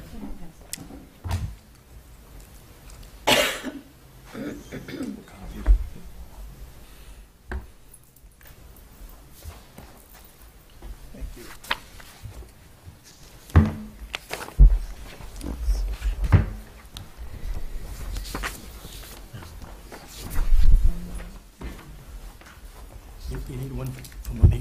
Yeah, it's actually from the 425 ledger. You need... There's 109. Well, Steph? You have one. Oh, did I miss something? So those numbers I gave you today. 3, 4, 5, 6, 7, 8. Mr. Chairman, Mr. Buckley, motion number 1. I move that the vote of the committee taken at its meeting on June 21st, 2012, appropriating $75,000 for the district's excess and deficient account for the roof replacement project at the Blackstone Mill Regional High School, and the vote taken by the committee at its meeting on October 25th, 2012, transferring said sum to account number 0105-505-340-7200-451-80, and the same are hereby rescinded effective as of April 26th, 2013. Motion made by Mr. Buckley as read. Is there a second? Second. Second by Mrs. Robin. Discussion. All those in favor, signify by saying aye. Aye. Aye. Nays? Unanimous. Motion number 2. I move that the vote of the committee taken at its meeting of June 21st, 2012, appropriating $60,000 from the district's excess and deficiency fund for the roof replacement project at the JFK Elementary School, and the vote taken by the committee at its meeting on October 25th, 2012, transferring said sum to account number 0105-008-340-7200-45180B, and the same are hereby resided effective April 26, 2013. Motion made by Mrs. Greenstein as read. Is there a second? Second. Second by Mrs. Robinson. All those in favor, signify by saying aye. Aye. Nays? Unanimous. Motion number 3. Number 3, I move the vote of the committee taken at its meeting of June 21st, 2012, appropriating $60,000 from the district's excess and deficiency fund for the roof replacement project at the Augustine F. Maloney Elementary School, and the vote taken by the committee at its meeting on October 25th, 2012, transferring said sum to the account number 010500153407200451880B, and the same are hereby rescinded, effective as of April 26, 2013. Motion is read by Mrs. Robinson. Is there a second? Second. Second by Mrs. Robin. All those in favor, signify by saying aye. Aye. Nays? Unanimous. Motion number 4. I move that the district set up a capital project account for the roof replacement project at the Blackstone Millville Regional High School, the roof replacement project at the John F. Kennedy Elementary School, and the roof replacement project at the Augustine F. Maloney Elementary School, collectively the projects, and that there be expended from the district's general fund such sums as may be necessary or required to pay for all costs related to the projects in anticipation of the issuance of a bond anticipation note for 1 year for such expenditures to be followed by permanent financing for such expenditures. Second. Motion made by Mr. Tringali is read, seconded by Mr. Buckley. All those in favor, signify by saying aye. Aye. Nays? Unanimous. Motion number 5. I move that the foregoing motion be deemed to be effective as of April 26, 2013. Motion is read by Mrs. Robin. Is there a second? Second. Second by Mrs. Vanaco. All those in favor, signify by saying aye. Aye. Nays? Unanimous. That's all I had, Mr. Chairman. Thank you, Mr. Gould. Moving forward, subcommittee reports. That we met before prior to the meeting, and we're going to be reorganizing these. We will update the public at the next meeting, but for this, we'll just kind of go through strategic and planning. Strategic planning met last night. We should have a draft for, well, we've got a final, not a final draft yet, a draft to send to our committee for any follow-up edits and recommendations. Our anticipated date to provide that final draft to the committee is the next, our next meeting. Thank you. I'm sorry. Policy, regional agreement, and facilities, same as last meeting. They'll be kicking up facilities, and where's the other one? Communication. Nothing new to report other than the fact we're not live because we got preempted by the Water and Sewer Commission. So, Oh. you know, so I guess I we're on already- reruns. It's real drain on things, isn't it? So in the rain today. Moving forward, report to the superintendent. Thank you. MSBA today visited Millville Elementary. As you recall, I submitted a proposal to MSBA in this cycle for a roof repair project. We were selected for a site visit, so we met them at the elementary at approximately 9 o'clock. They spent several hours, went through the elementary, looked at the different roof issues, and now we will be hearing whether or not we'll be accepted in to the queue for this coming year's project for roofing. If not, we'll resubmit. Interestingly enough, the gentleman that we've been working with all along with MSBA was one of our site visitors, so it was very nice to put a face to the voice. And we feel pretty good about how responsive they were. So we'll be sharing information as we move forward. The FY15 budget, we received the ledger. If you could look at your calendars and see if May 16th, which is a Thursday, if that would be convenient for everyone to do a budget meeting. This Thursday. I would be really disappointed if we didn't have another 3 nights together next week, and so. You think the Millville Town meeting will be over by Thursday? I hope so. And so at that point, then we'll conclude our discussions on the FY13 budget. We'll come up to an agreement of how we're going to start releasing money, and we'll have a better handle on what our bottom line is.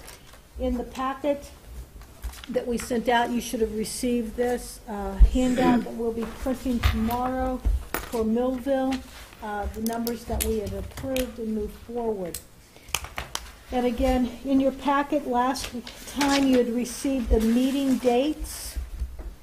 If you could, I would ask for a motion for approval at this point, if there are no discussions. I'd like to hold on this until the next regular meeting. Okay. Is there any other discussion? I have one, but I'm going to open up to the I have committee a couple first. of things on the budget. As you know, town meeting is in Millville on Monday night. And we've been rehashing and reloading this fiscal 13 as well as the fiscal 14 budget. And presently, the back page calls for an additional contribution. I know the chairman announced tonight that A.F. Maloney is not closing, fifth grade is not moving to Millville, and I think that's because of the work we've done in the last couple of weeks on the budget. I'd like to take this a step further in an effort of good faith, knowing that I'm sure some of my colleagues will not agree with me on this, but I believe that it would be in the best interest of the district not to seek an additional contribution at this time. I think there's a lot of things in fluid motion right now, and I think we want to make sure that we're, you know, on board and see what we can do with what the funds that we have presently without having to negatively impact programs, class size, and literacy. Okay, we've had some information from the high school principal about how he would restructure some of his electives. I think that's important. I believe we've heard some information from the elementary, and we have a focus there on the foundations and doing what's right for kids on that level. And I'm sure that Mr. Cameron, you know, his needs have been addressed, I believe. And what I'm saying is that it's not that I'm backing down for the fact that I think we do need additional funds. But I think it's in the best interest of the district to say, as we go forward for fiscal 15, that we make the case for additional contribution because of programs, because of where we want to take this with the strategic plan in place, with like forward-looking, you know, 3 to 5 years out the road, down the road, and how we can best manage that. And I think that that buys us a little bit of time. I know that, you know, regardless of we could always use additional funds to, you know, keep programs and add programs and the like. But I think, you know, in the best interest of the community, we've kind of been all over the place here over the last 6 or 7 weeks, that instead of us going to town meeting and maybe not being successful, that we take the 12 months in front of us to build that case and to start to put the district on a solid footing going forward, so that the expectations are set and can be added upon as we go forward, fiscal 15, fiscal 16, and the like.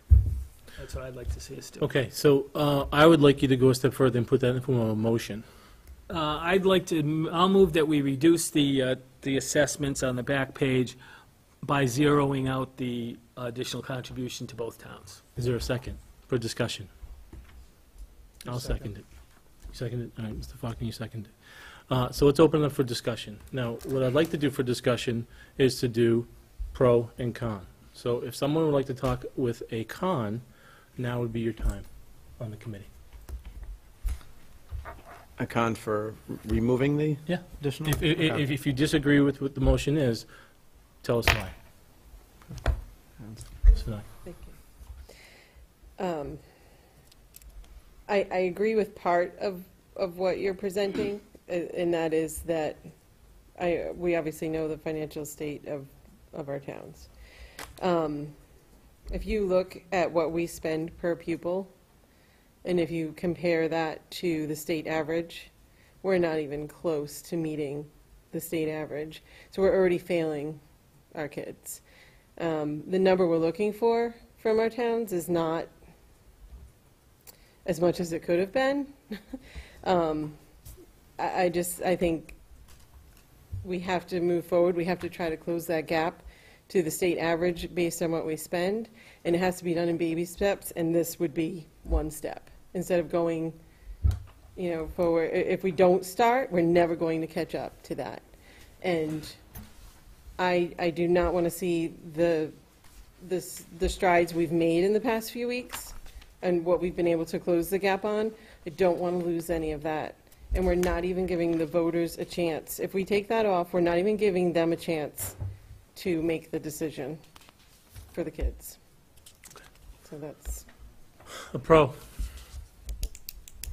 Well, let's look at what the total assessments are to both towns. Well, before you do that, Ms. Buckett, I want to give someone else a chance. Oh, If sure. someone has a pro, now would be the time. And if no one does, you raising your hand? I'm going to speak to a pro, and then I'll give it back to you, Mr. Buckley. That's fine. From my point of view, a pro of doing this, and you've heard me say this before, we've heard people here 2 weeks ago bring up, I think Ms. Jacomi brought it up, and I think Tammy Lemmy brought it up, around, we hear all these things, these dire things, and we're cutting, and we're cutting, and we're cutting, and then you find the money. And I obviously have been on the receiving end of that, being on the FinCom in Blackstone for the last 3 years.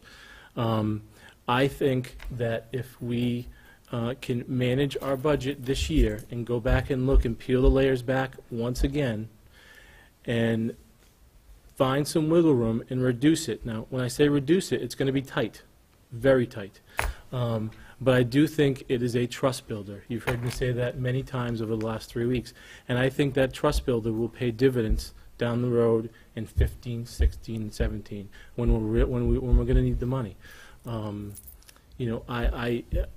That's my point of view in terms of this. And I think we have a window of 24 hours right now. So as we discuss this further, we're going to have to make a decision tonight, up or down, and inform, if it's up and we want to take away the additional contribution, we have to let the towns know tomorrow, because Monday is the Millville Town Meeting and Monday is the Blackstone public hearing for the FinCom. And I don't know if you've noticed, but every meeting I've watched in the last month, the additional contribution has come up, and not positively. So that's all I'm going to say at this point. So if there's a con and you want to talk about it, I think now would be the time, and someone different. I want to make sure everyone. I actually have a question. Okay. I don't know if we can get an answer to. Okay. Could you tell us where we stand right now, if we were to do that, or no, where we stand right now with the budget as it is on cuts, on what is being reduced? You're reducing currently 3 professional staff, and you may be reducing approximately 14 support staff.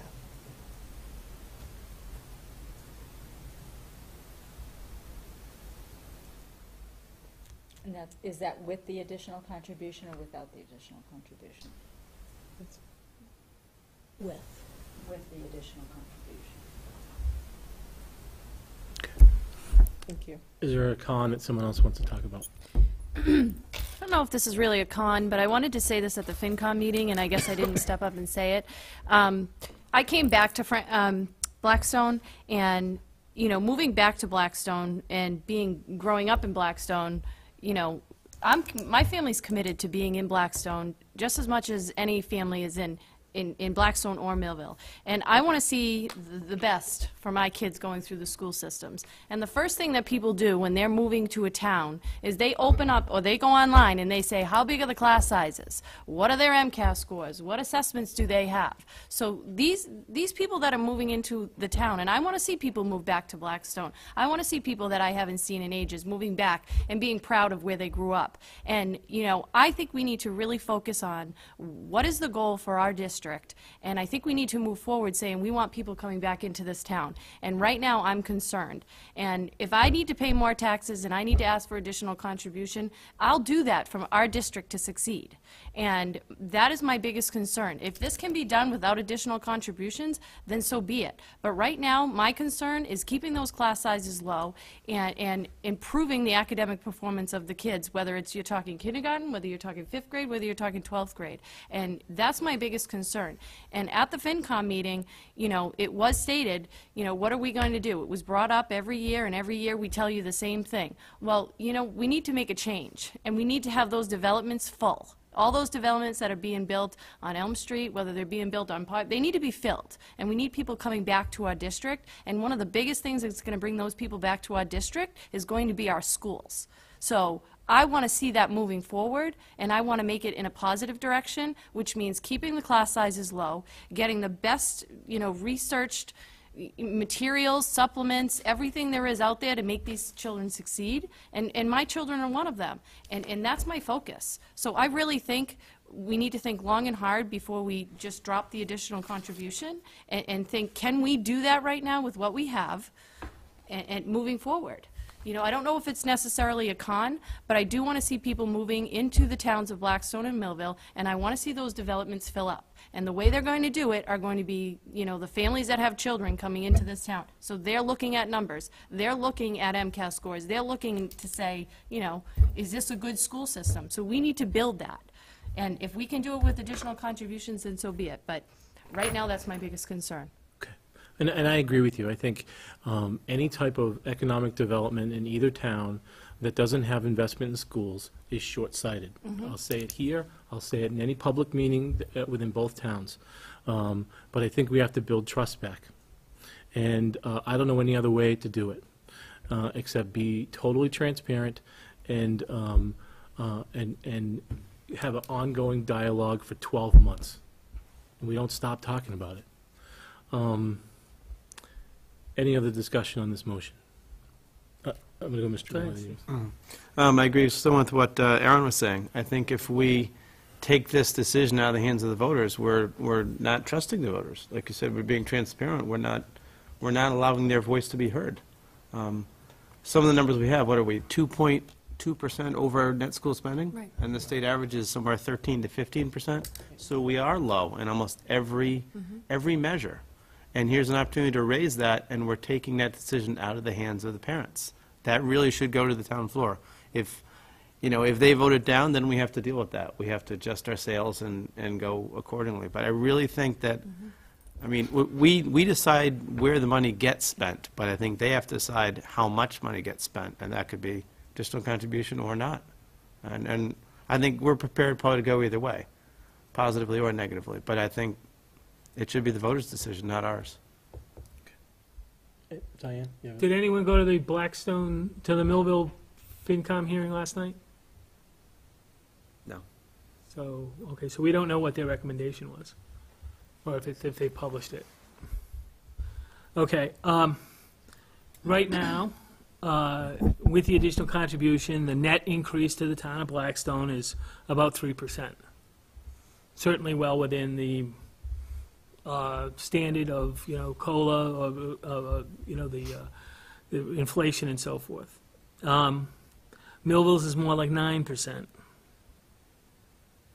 So, although, and that's just because, you know, Blackstone has is pretty close to their magic number for Chapter 70 contribution. They're up in the high 40%. So that's why they didn't see an increase. In fact, their actually minimum contribution dropped about $60,000. So their exclusionary costs are up about $100,000, and then the additional contribution is $235,000. Millville, on the other hand, is still in the low 30s. Their target number is 37%, based on the formula. So their minimum contribution went up about $100,000. Now, percentage-wise, you say, well, that's, you know, that isn't a lot of money, but it is when you have such a small pot in that operation. I'm not defending Millville, and I'm not defending what their decisions and how they spend their money. I'm just trying to point this out that, you know, the additional contribution may be a problem, and I don't know if they'll need to exempt that from Prop 2.5. So although you may get it passed Monday night, you might have to go to an election to, I don't know what their fiscal situation is. The BMR assessment, minimum contribution, extra contribution and exclusionary costs total $206,000, which far exceeds what their actual growth was last year, for sure. They probably made 70 or 80,000 in probably new growth, in valuation changes and so forth like that. So, you know, I don't know what their fiscal health is, but we probably, I'm sure there's a lot of demands on it for that.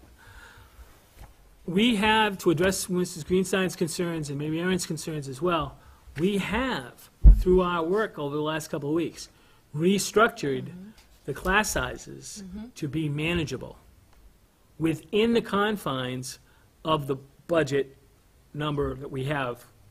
Sure, we're still at probably a deficit, but let's play this out. Okay, we have a certified excess and deficiency account of $690,000, of which we're going to apply $325,000 to lower the assessments in the community. We expect, well, we do not know at this point in time what we will be rolling into E&D in July 15th. We know for sure we're getting $109,000 back from the roof projects. So are we smart to work within the numbers here, knowing that there are no raises, there are no incremental cost of living adjustments in the budget today, and knowing that you're still negotiating, knowing that that will be a hit somewhere? It'll either mean bodies or hitting the excess and deficiency account. I'd like to try to get our arms around the financial aspect of this and make sure that we can answer the questions Monday night and Friday night and in a couple weeks. We may be having some reduction in force in the paraprofessionals because we're changing the model, or we're looking at changing the model. We haven't taken a vote to change the model. So some of those positions are going to be cut anyway. Okay? I think that our best strategy, our most prudent strategy, is to be more transparent with this and know that we've addressed these concerns. Okay? If we add the $350,000, what programs will be added?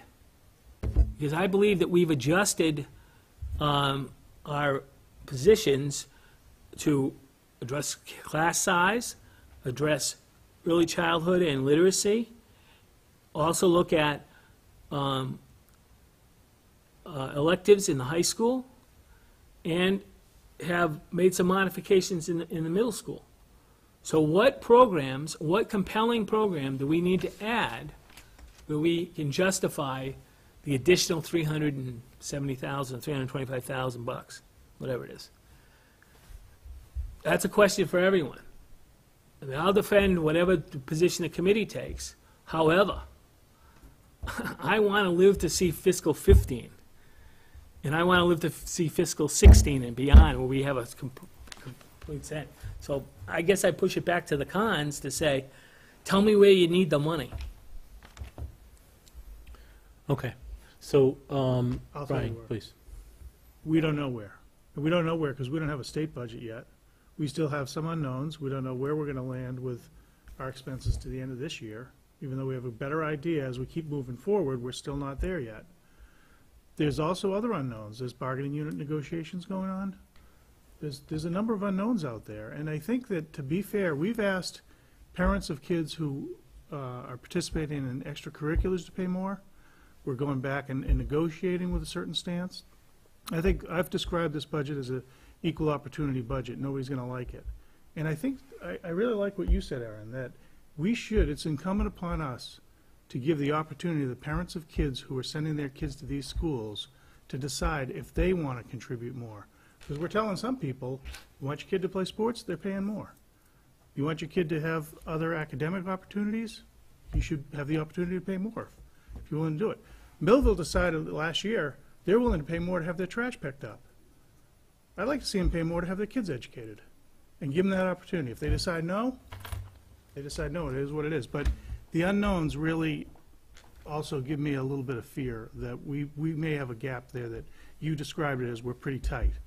We're pretty tight and we still don't know exactly what it is. And that's what I'm concerned about. Okay. Diana, Kathy, do you want to add anything? Okay, I'm going to close the discussion. No, I want to respond to a couple of those things, if I could. Okay. Because the Chapter 70 number, as approved by the House, is the same as the governor's number, give or take. But it didn't really change at all. And the Senate will probably march to that. But it hasn't. But But it Brian, we go through this every year. I know we Okay, do. but I the know thing we do, is and it's that- unfair that we do, Mr. Buckley, but you know what? It is what it is. We don't know until that number comes to us that that's the number. But on the same point, Brian, we're asking the parents to pay more, and now we're going to ask them to pay more in taxes. We're asking them to vote on that. Fine, but... We're giving them a choice. Okay, Right? I'm done. Okay. No, I think I want to have, it's an important issue. I want people to kind of talk about their different sides. That's why I brought it up tonight, because I think it's important that we show the community and that we're really kind of going back and forth with this. And it's okay. I think it's absolutely okay that we're going back and forth on this. I'm going to let you be the last one, and then we're going to vote. Okay. A lot of pressure. Actually, I have a question. I'm going to reverse what Mike asked on what are we going to spend the money on. I would like to know what we're going to cut that we've worked at in the last few weeks to make the numbers work if we're subtracting that out of our budget. My I suggestion- want to know what we're losing. My suggestion would be, and I think I haven't, I was hoping to discuss this with the Budget Committee at first, but seeing it's been brought up, I think we should increase our contribution from E&D. So in your motion, can we add? Well, no, what I'm saying is that we need to, we believe, Madam Superintendent, please correct me if I'm wrong, we believe that we have about a $250,000 gap presently, is that correct? Yes. So what we need to do is, my suggestion is that we tighten the fiscal 13 numbers and not spend anything that we don't need to, and we look long and hard in the next meeting or the first meeting in June to say, okay, of these line items that have little or no money spent from, especially line items such as materials and so forth, and we pre-purchase the fiscal 14 number from those line items, whether it's consumables such as paper and all that kind of stuff, workbooks and so forth. Because some of those lines are still were populated with numbers, even though we haven't spent anything. Art supplies, for example, few and far. So we look at that, and then we see how much of an impact that has on what our excess and deficiency, or how we're marching towards our July 15th date. Okay? Now, we know, so say if we shoot for an excess and deficiency account that comes in at $600,000, which is pretty much we could, I'm not going to bet on it, but we'll say for discussion purposes, that's about 2.5% to 3% of the excess of what we can have in there. We can have up to 5%, so we can't go over about $1,050,000, okay, for an excess and deficiency account. So if we're at 600,000, and we know we have 109,000 coming in, then we have 700,000. Now, if we take the 325 out of the 690, we're still at 365, or thereabouts. Yeah, 365. So we're almost to $1 million, if we kept marching the way we are. Now, that may come down lower because, well, we're going to obviously spend some stuff towards the end of the year. We have some technology that we want to do, and we have, if we could do some pre-purchases, we could still finish the year pretty comfortable. My target would be an E&D at about 600,000, which would be about 90,000 under what we have presently. So we've replenished it. So hopefully we can manage through what we know is a deficit of about 250,000, we'll call it.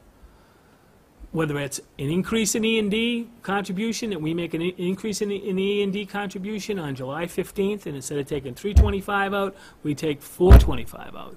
So now we have a $150,000 problem. So, maybe between now and then, we come up with some ways to close that gap. Okay, now, take in mind that we're saying that Chapter 70 is level, transportation's level, and so is circuit breaker. Those are our three big pots of cash. I think we can get by this. And I think we show the communities that, we have made every effort to tighten this budget and not to put the burden on it, but to tell them, going forward, and we're going to include you as part of it, that we need your support and we need your, shall we say, dedication or commitment to help us maintain this. Okay, that's the only thing I'm saying. Okay? I think we can do it.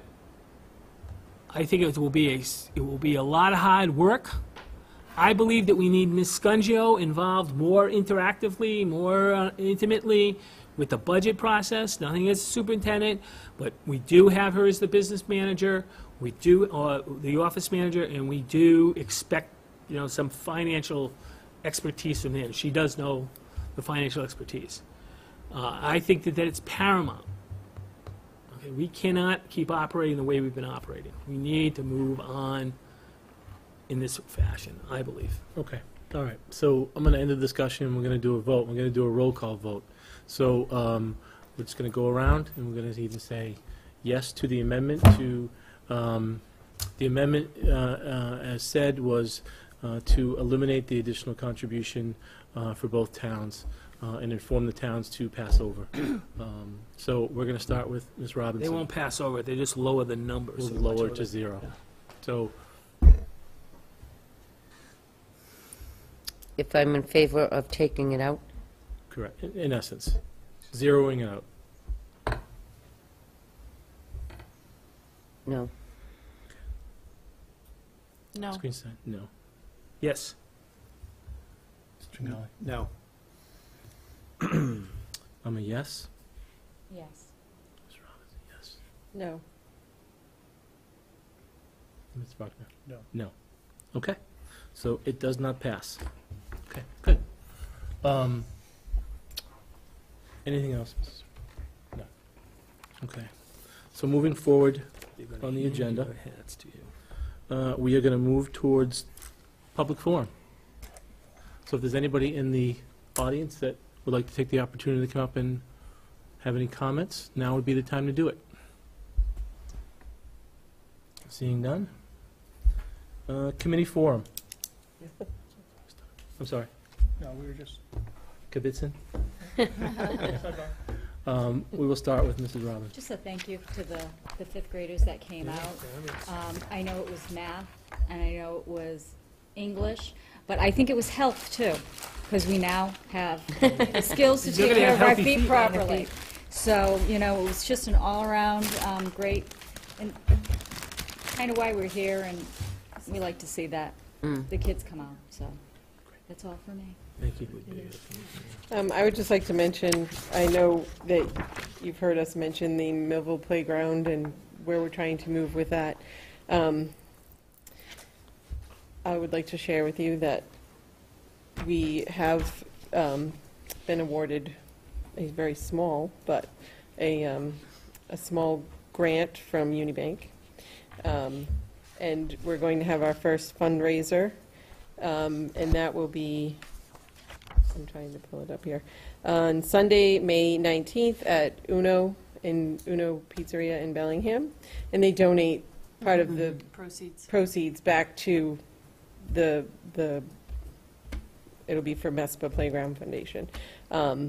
So we'd appreciate anyone that would like to eat out, or it's dine in or take out, and they'll donate up to 20% back to us for your eating pleasure. What's the goal? Like, is there a number? We don't have one yet. Okay. Well, I shouldn't say that. I believe the committee is gathering their information to come to one of our meetings, so I'll let them give you their What was the grant, how much was the grant for, do you want to say that? I believe it's 500 from Unibank, so that's really our starting point.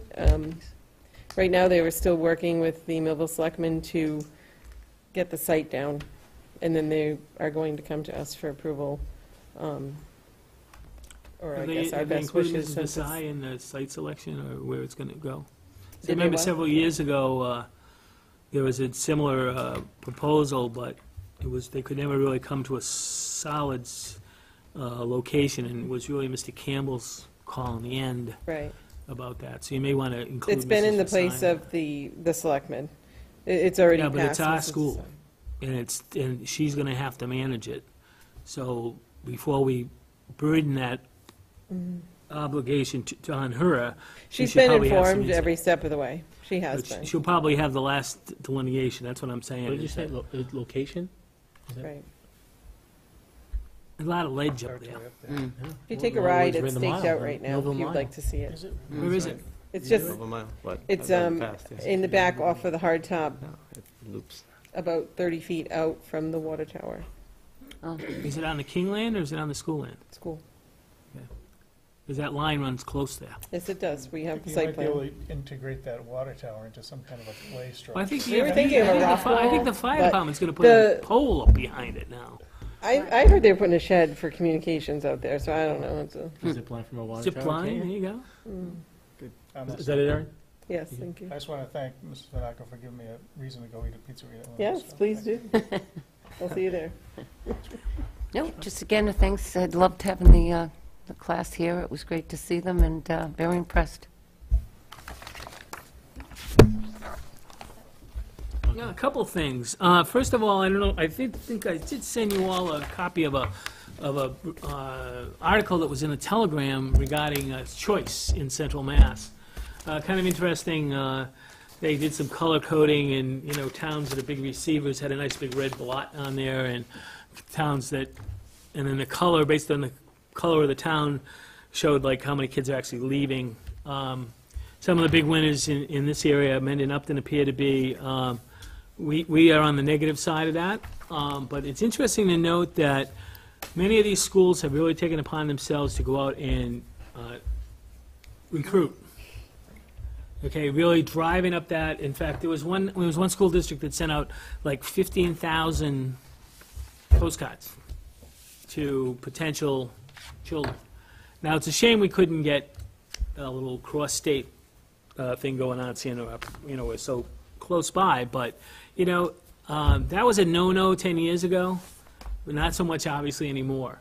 I think we really need to maybe part of the communications and the public relations thing, and that's kind of an arm of that. The other thing is it really concerns me, is this movement, is this attempt by a state rep and the Dudley Charlton School District, otherwise known as Shepherd Hill.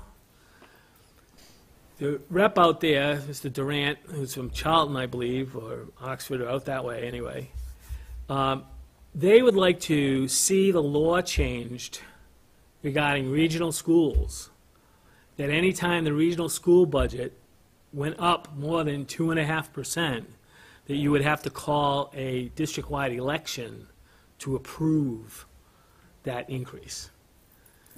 Now, I don't know where they're getting all this stuff from, but I think it's a typical situation where these towns are feeling the pressure of, reduce Chapter 70, or Chapter 70 doesn't grow like it once did, and now more burden is placed on the communities. This is really not the way to do it. So I just want to make people aware of this, that I'm sure there are some people in the community that would think that's a wonderful idea, but it isn't. And there was also a component of that, and I noticed that a Millville selectman came out and was all gung-ho for this. He was a finance committee member, now he's a selectman, to cap the minimum contribution. Just cap. So I'm not sure what that all means, but just beware. And, I'd suggest you talk to your friends at MASC to bring that up, as we're battling to try to go in one direction, and there are many forces trying to undo it. And the other thing is, I believe Rhode Island, and I know that we're not in Rhode Island, but I think Blackstone is part of Rhode Island sometimes. But there's like a rally, I think, at CCRI this weekend for public education.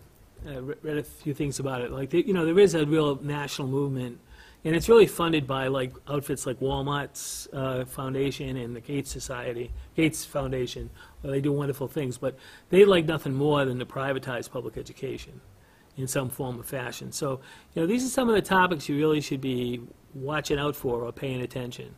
And if you're a firm believer in public education, like I am, and it being the best opportunity for all the children, these are just some of the things that are happening right around here, right around us. So that's my tale of woe. And Thank you, Mr. Sticking Buckley. to it. Tringali. This past Sunday, I participated in the Corey's Crusade road race here at the high school, and saw Ms. Shaver-Hood there, and also Paul Hawhey was there as well. They had over 200 runners and over 300 walkers altogether. so what was your time, Madam Superintendent? She did very well. Yes, who won the race now? Someone, I'm not really sure. It wasn't me. It wasn't No, me. Someone related to me, however. Yeah. Good for him. He did well. But they raised over $50,000, as Anna That's said. awesome. And they awarded two scholarships, two $500 scholarships. And actually, they're both won by sophomores, Emily Carroll and Jack Quitzaw. And they're going to award a third one at the senior night. So Nice. 3 $500 scholarships altogether. And I got a nice note from Mrs. Gaudette thanking the committee for allowing them to use the high school. And it was an unbelievable event. They had clowns, they had all kinds of vendors, they had, again, hundreds of people walking. It was just a tremendous event. For a first year, it was just amazing. And they said there will be a year two. They're already planning that for next year. And it was just a great event. It was a great day. It really was. And if I could just share the generosity of students, the generosity of the various members, but it shows you what nice young men and women we have. When Mr. Tringali's son won, he received an amount of money, and he said, "I'm donating it back." Oh, isn't that nice? And so, what a wonderful job. Nice. Good job raising that boy. Once in a while. That's his mother. Nice. It was his mother. And you're all set, right? Sure. I just want to add, in terms of the dialogue that we're going to continue to have, I don't think we're live, but you'll see this on the replay, that we, as a committee, our emails are on there, our phone numbers are on there. We want to continue to hear from community, staff, anybody, to continue the dialogue over moving forward. So that's all I have. So now I will look for a motion to adjourn. So moved.